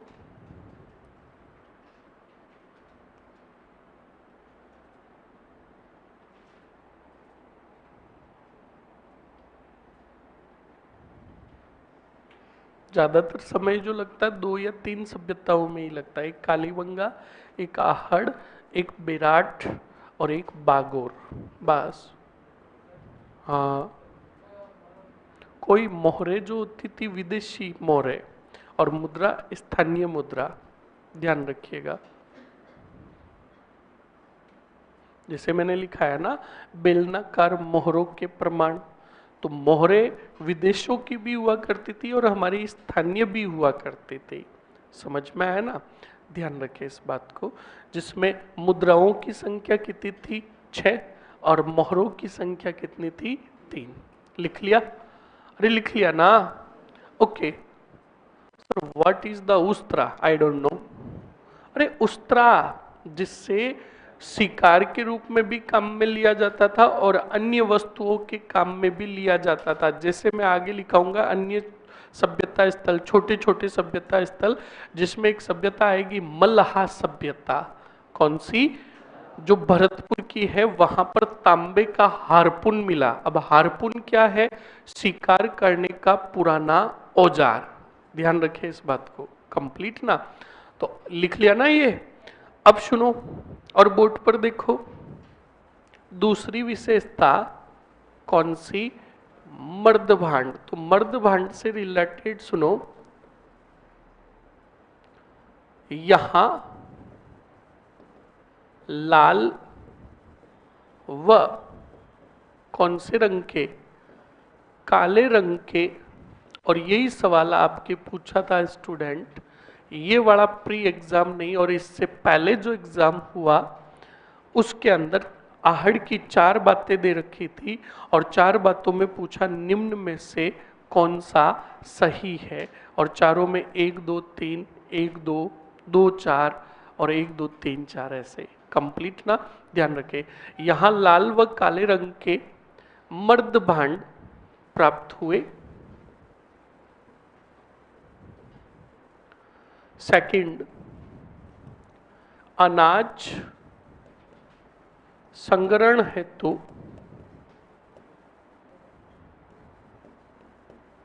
2 पात्र प्राप्त। 2 पात्र प्राप्त जिनके नाम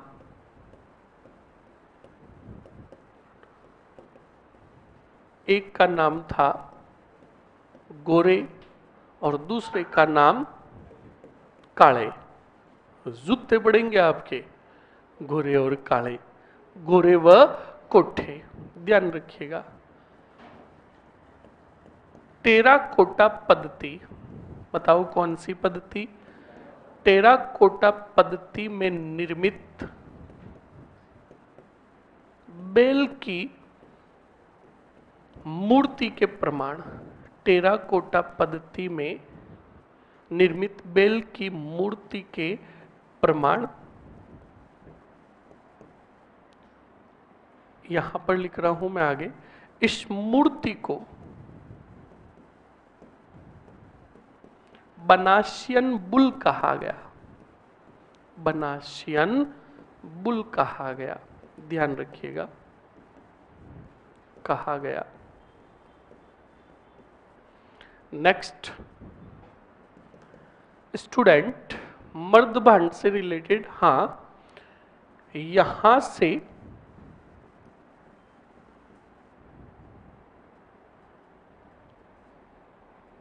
दिया सलाई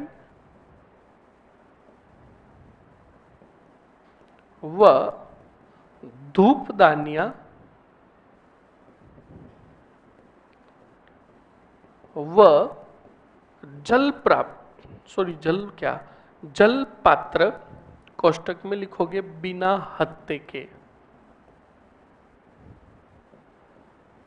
बिना हत्ते के जल पात्र प्राप्त हुए, जो कौन सी शैली में निर्मित थे? ईरानी शैली में निर्मित थे। ईरानी शैली में निर्मित थे। ध्यान रखिएगा। ये तो पॉइंट आ गया आपके किससे रिलेटेड, मर्द भांड, मिट्टी से रिलेटेड जो भी बर्तन ठीक रहते वो मैंने सभी लिखा दिए, मूर्तियां वूर्तियां जो। हाँ, यहाँ से टेराकोटा पद्धति में निर्मित बैल की मूर्तियों के प्रमाण, और ये देखो बर्तनों पर कौन से रंगों का प्रयोग होता था, यानी छपाई का काम होता था। तो यहाँ पर एक और पॉइंट लिखोगे, छपाई के ठप्पे प्राप्त हुए, छपाई के ठप्पे प्राप्त, ध्यान रखिएगा। नेक्स्ट, अब देखो कुछ और प्रमाण। आहड़वासी कृषि, कृषि में लिखोगे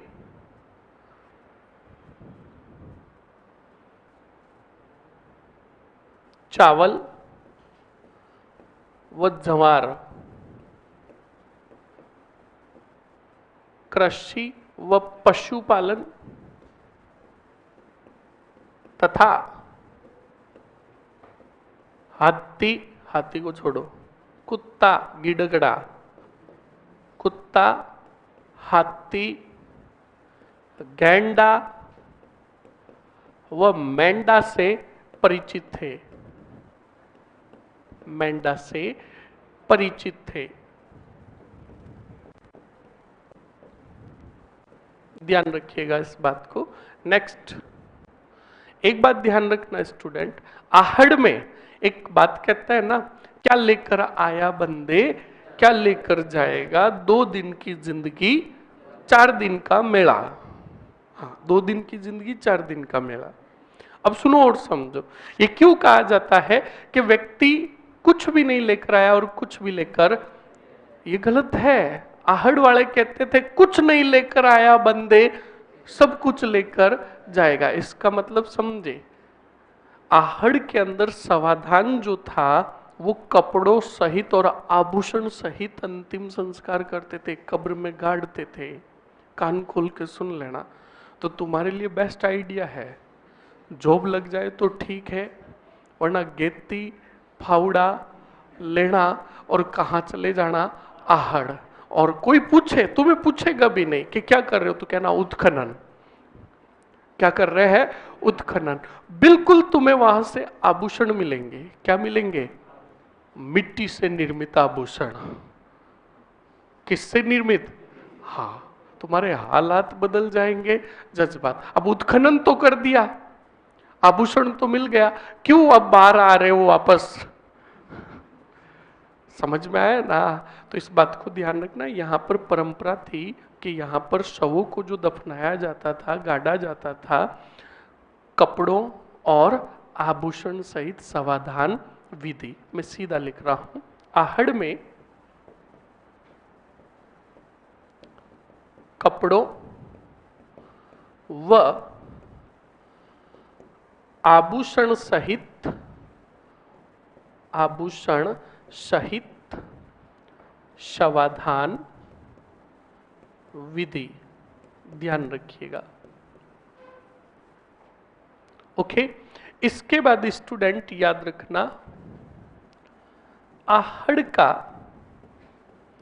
40 फीट गहराई तक उत्खनन करने के बाद, उत्खनन के बाद 8 प्रकार के प्रमाण मिले। कितने, 8 प्रकार के प्रमाण मिले, जिससे यह अंदाजा लगाया गया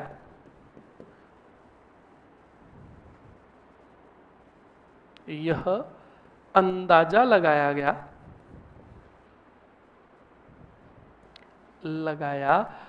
गया कि आहड़ 8 बार उजड़ा, 8 बार बसा।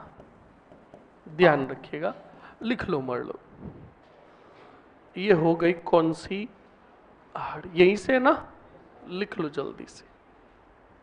हाँ, टेराकोटा पद्धति ये आप आर्ट एंड कल्चर में पढ़ोगे, ठीक है।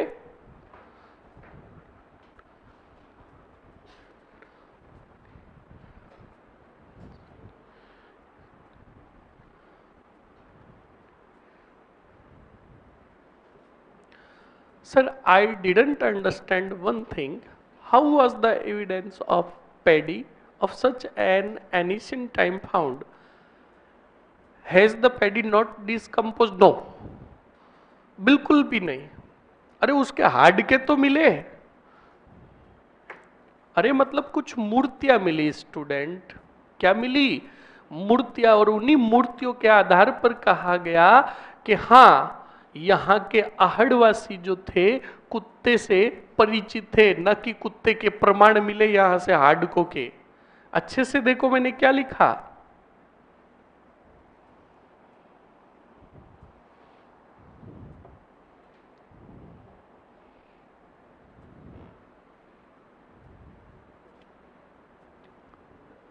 सर मेंढा कौन सा जीनावर होता है? हाँ बिल्कुल स्टूडेंट, आप आज गूगल पर जाना, लिखना मेंढा, जब आप ही की शक्ल उसमें दिखाई दे तो समझ लेना कि ये कौन सा जानवर है। मेंढा बिल्कुल हूबहू मिलेगी, चिंता मत करो। अरे मेंढा होता है स्टूडेंट, भेड़ होती ना भेड़, भेड़ का भेड़ तो फीमेल होती है, उसका मेल रूप जो होता है उसे कहा जाता है मेंढा। समझ में आया ना? हाँ, जैसे बिल्ली बिल्ला वैसे ही भेड़ मेंढा। ओके, लिखो मरो, लिख भी लिया। ये कमीने पीछे लिख रहे थे, मैं लिख कर बैठा नहीं हूं और ये कमीने कह रहे आगे बढ़ो। लिखने दो सभी को।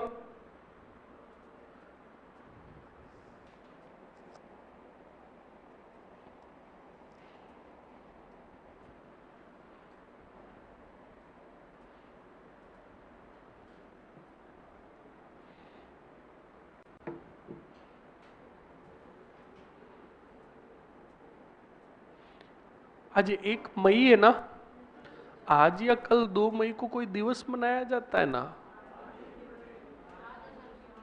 कौन सा दिवस है? मजदूर दिवस। तो मजदूरी की आज आपने? हाँ, आवाज नहीं, लिख लो मजदूरों, लिख लो, ये मजदूरी ही है। समझ में आया कि नहीं आया? हाँ, कौन कितनी मजदूरी करता है अगले 2 सालों में परिणाम आ जाएंगे, वरना वास्तविक मजदूरी करते हुए ही मिलोगे। घनश्याम में तेरे उधर जॉब खूब है, देशनोक के अंदर करणी माता का मंदिर बना हुआ है। अब आगे नहीं बोलूंगा, पढ़ चुपचाप। लिख लिया सभी ने? लिखो, जल्दी से लिखो।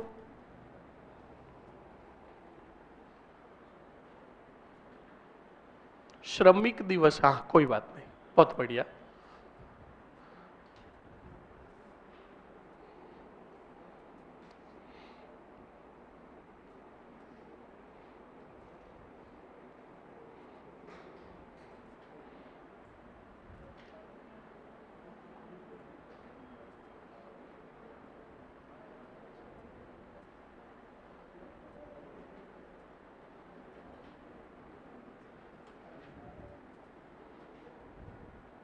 सुभाषिए लिख ले।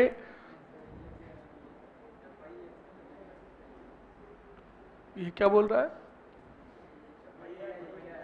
जो बढ़िया लगे तू लिख ले, क्या फर्क पड़ता है? तू कौन सा याद करने वाला है?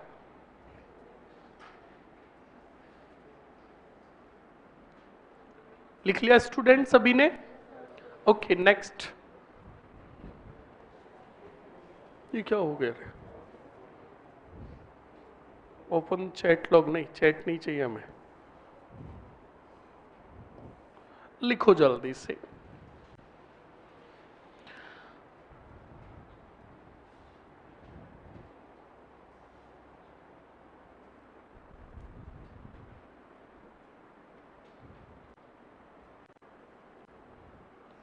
हाँ, मिले प्रमाण, किससे कैसे मिले? क्या कैसे मिले? प्रमाण मिले तभी तो कहा गया कि प्रमाण कैसे मिले, उल्टे प्रमाण मिले। अरे प्रमाण मिले, वो गेहूं सॉरी जवार और चावल के प्रमाण मिले तो बाद में साइंस की विधियों के अनुसार ही तो ये अंदाजा लगाएगा कि हाँ भाई यहाँ पर खेती हुआ करती थी। समझ में आया ना?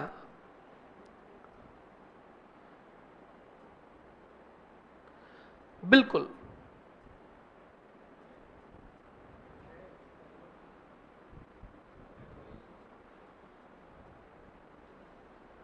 लिखो, जल्दी से लिखो स्टूडेंट।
लिख लिया सभी ने? जल्दी से लिखो।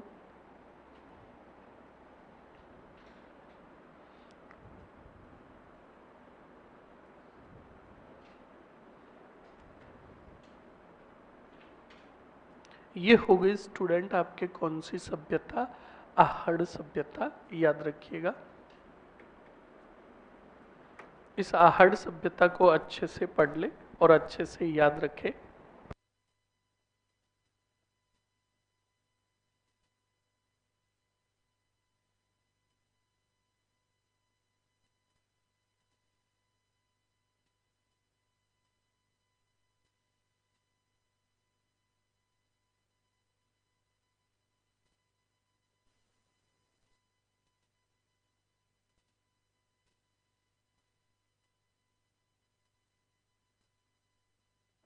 लिख लिया? ओके स्टूडेंट, अब बोर्ड पर देखो और अच्छे से समझ लो। सुनो, एग्जाम की दृष्टि से बहुत महत्वपूर्ण सभ्यता आ रही है और ज्यादातर स्टूडेंटों के कंफ्यूजन ही रहता है एक गणेश्वर और एक आहड़ के बीच में। देखो, गणेश्वर सभ्यता का उपनाम है ताम्रयुगीन सभ्यताओं की जननी और आहड़ का नाम है ताम्रवती नगरी। यहां पर अब आपको अच्छे से अंतर बता देता हूं। आहड़ में तो तांबे का काम बहुधा मात्रा में होता था, प्रमाण मिले थे, इसलिए इसको क्या कहा गया था? कहा गया ताम्रवती नगरी। अब गणेश्वर का सुनो। गणेश्वर सभ्यता जो है, गणेश्वर जो नगर है, जितने कितने भी ताम्रयुगीन सभ्यता स्थल के प्रमाण मिले, उन सभी ताम्रयुगीन सभ्यता स्थलों में सबसे प्राचीन सभ्यता स्थल जो था तांबे में, वो था गणेश्वर। कौन सा? और इस गणेश्वर से ये कहा गया कि जितने कितने भी ताम्रयुगीन सभ्यता स्थल थे और दूसरे जो प्राचीन नगर थे, उनमें अगर तांबा चाहिए था तो वो कहां से जाता था? गणेश्वर से। और गणेश्वर से जितने कितने भी प्रमाण मिले तांबे के, उन तांबों में 99% तांबे की क्या थी? शुद्धता। क्या थी? तो कान खोल के सुन लेना। देखो, जितने कितने भी तांबे के सभ्यता स्थल नगर थे, उनमें सबसे पुराना कौन सा? गणेश्वर। तो बताओ, पुराना जो होगा उसे ही तो जननी कहा जाएगा। समझ में आया ना? तो याद रखे, कभी भी पूछ ले तो कंफ्यूजन नहीं होना। आहड़ पूछे तो आपको यह कहना ताम्रवती नगरी थी, और गणेश्वर पूछे तो आपको ये माइंड में लाना कि जितने कितने भी ताम्र युगीन स्थल हुए, उन सब में समृद्ध सबसे प्राचीन जो है वो गणेश्वर है। इसलिए इसे पुरातत्व का पुष्कर और ताम्रयुगीन सभ्यताओं की जननी कहा गया। अब मेरी बात सुनो, आर्ट एंड कल्चर में सर तुम्हें पढ़ाएंगे कि राजस्थान और भारत में तीर्थ स्थल तो खूब है, पर तीर्थों का तीर्थाधिराज कहा जाता है पुष्कर को। किसको? वैसे ही पुरातत्व का पुष्कर जो कहा जाता है, यानी इतना समृद्ध नगर था तांबे में, उस पुरातत्व का पुष्कर कहा गया गणेश्वर को। बोलो समझ में आया कि नहीं आया? तो हमेशा पहले कंफ्यूजन जो होता है उस कंफ्यूजन को दूर करना है। अब बोर्ड पर देखो अच्छे से, और बिल्कुल छोटी सभ्यता है छोटी, पर एग्जाम की दृष्टि से सबसे महत्वपूर्ण। देखो अच्छे से, एक ही पेज में खत्म हो जाएगी ये। बताओ कौन सी सभ्यता है? गणेश्वर सभ्यता। अब गणेश्वर सभ्यता का फर्स्ट एरो लेते हैं स्टूडेंट, अच्छे से देखिएगा। जिला कहां? नीम का थाना, ये खुद जिला है भाई, ध्यान रखना। नदी बताओ कौन सी? कांतली नदी।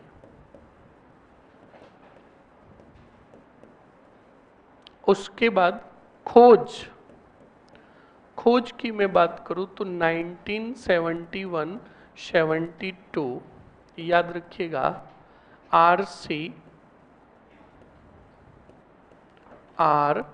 सी अग्रवाल, रतन चंद्र अग्रवाल। उत्खनन की मैं बात करूं स्टूडेंट, तो उत्खनन जो किया था 1977, याद रखना रजिस्टर फट सकता है अगर गणेश्वर के अलावा किसी की कॉपी में कुछ हेडिंग मिल गया तो, वरना तुम खुद ही पेज फाड़ लेना। मैं आ रहा हूं अभी। गणेश्वर के अलावा किसी के भी कुछ भी मिल गया तो अभी रुक जाओ, मैंने 1000 बार बोल रखा है, अभी रुको। आर सी, मैंने कहा ना युद्ध के परिणाम अंतिम समय में ही बदलते रहे, आज देखना किसके परिणाम बदलते हैं। आर सी अग्रवाल और विजय कुमार।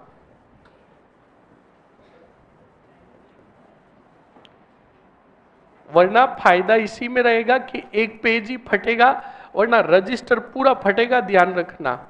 समृद्धि काल, और समृद्धि काल जो बताया गया है इसका 2800 ईसा पूर्व का बताया गया है, और ये बताया था डीपी अग्रवाल ने, धर्मपाल अग्रवाल ने। और जब तक मैं नहीं कहूं लिखोगे नहीं। प्रमाण, और प्रमाण में पहले रुको, उपनाम, और उपनाम में याद रखिएगा ताम्रयुगीन सभ्यताओं की,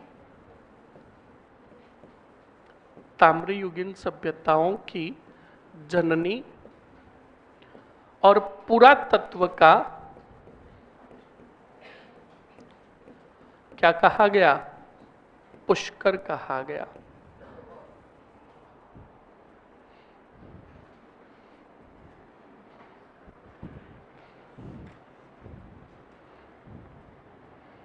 कितने पेज पढ़े?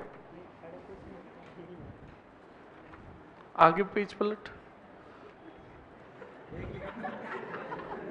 इस पेज को फाड़ दे वरना मैं पूरा फाड़ दूंगा, ध्यान रखना।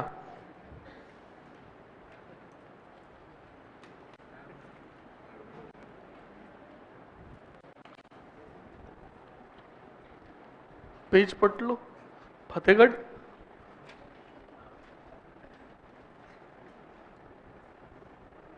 टूपा दे दूंगा। पेज पलट। ये देखो कमीने ने उत्खनन कर दिया। लिखो मरो।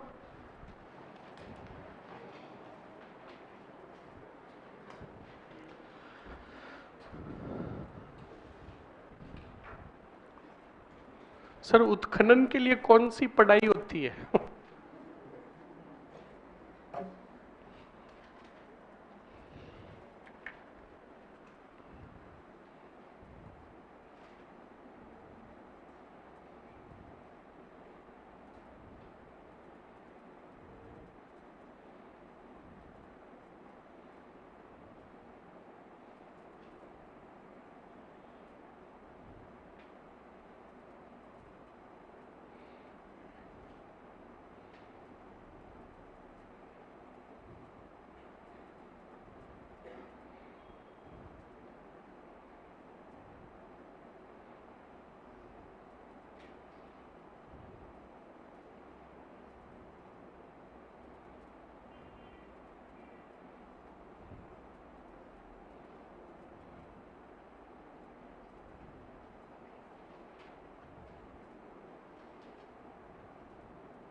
जल्दी से लिख लो स्टूडेंट।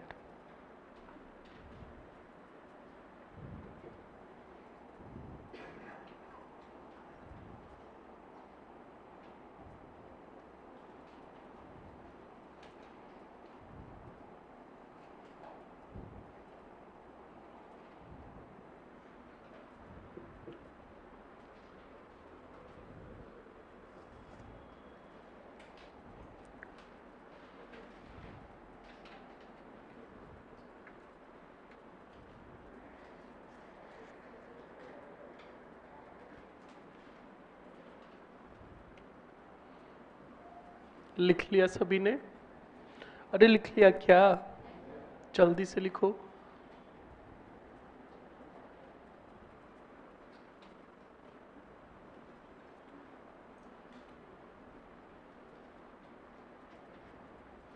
लिख लिया? जल्दी से लिखो। अब सुन लो स्टूडेंट का, यहां से गणेश्वर से क्या क्या प्रमाण मिलेंगे क्या नहीं मिलेंगे। पहली बात तो सुनो अच्छे से, गणेश्वर सभ्यता जो है, अब तक हमने आहड़ पढ़ी, कालीबंगा पढ़ी, तो एक जगह तो पढ़ा पक्की ईंटों के घर, एक जगह पढ़ा हमने कच्ची ईंटों के घर और कच्चे घरों का निर्माण। अब सुन लेना अच्छे से, गणेश्वर के अंदर जो घर मिले थे, अच्छे से सुन लेना, वो घर पत्थर से निर्मित घर थे। किससे? पत्थर से निर्मित घरों के प्रमाण। सेकंड, पत्थर से निर्मित बांध के प्रमाण मिले। किसके? पत्थर से निर्मित बांध के प्रमाण मिले, जिससे यह अंदाजा लगाया गया कि भाई गणेश्वर नगर की सुरक्षा हेतु बांध बनाया हुआ था पानी को गणेश्वर में आने से रोकने के लिए, प्लस इसी पानी को बांध के रूप में संग्रहित करके यहाँ पर खेती बाड़ी हेतु काम में लिया जाता था। सेकंड सुनो। थर्ड, यहां से मछली पकड़ने का कांटा मिला। कौन सा? मछली पकड़ने का कांटा मिला, जिससे यह अंदाजा लगाया गया कि गणेश्वर के जो लोग थे मत्स्य पालन करते थे। प्लस दूसरा पॉइंट, उस समय कांतली नदी जो थी वो नित्यवाही नदी थी, यानी रेगुलर बहा करती थी। ओके, चौथा पॉइंट सुनो, यहां से अच्छे से याद रखिएगा, कपिशवर्णी मर्द भांड मिले, काले रंग के बर्तन मिले, और यहां पर अधिकांश प्रमाण के रूप में जो वस्तुएं मिली वो किससे बनी हुई थी? तांबे से। किससे? और तांबे, इन बर्तनों में, इन प्रमाणों में जो तांबे की मात्रा जो थी वो 99% थी। कितनी? इसका मतलब विद्वानों ने अंदाजा लगाया कि 99% तांबे की शुद्धता मिलना, इससे यह अंदाजा लगाया जाता है कि गणेश्वर के जो वासी थे वो मिश्रित धातु का प्रयोग करना नहीं जानते थे। समझ में आया कि नहीं आया? और यहां से सबसे बड़ी बात, तांबे की पेचदार, दोहरी पेचदार सुई के प्रमाण मिले। दोहरी पेचदार सुई का मतलब धागे वाली होती है ना, दो सिरों वाली, वो पेचदार सुई के जो प्रमाण मिले वो कहां से मिले? गणेश्वर से। कंप्लीट ना? अरे कंप्लीट ना, पिछला वाला पढ़ेंगे कल। कल आपके सेकंड लास्ट क्लास रहेगी। ओके, धन्यवाद।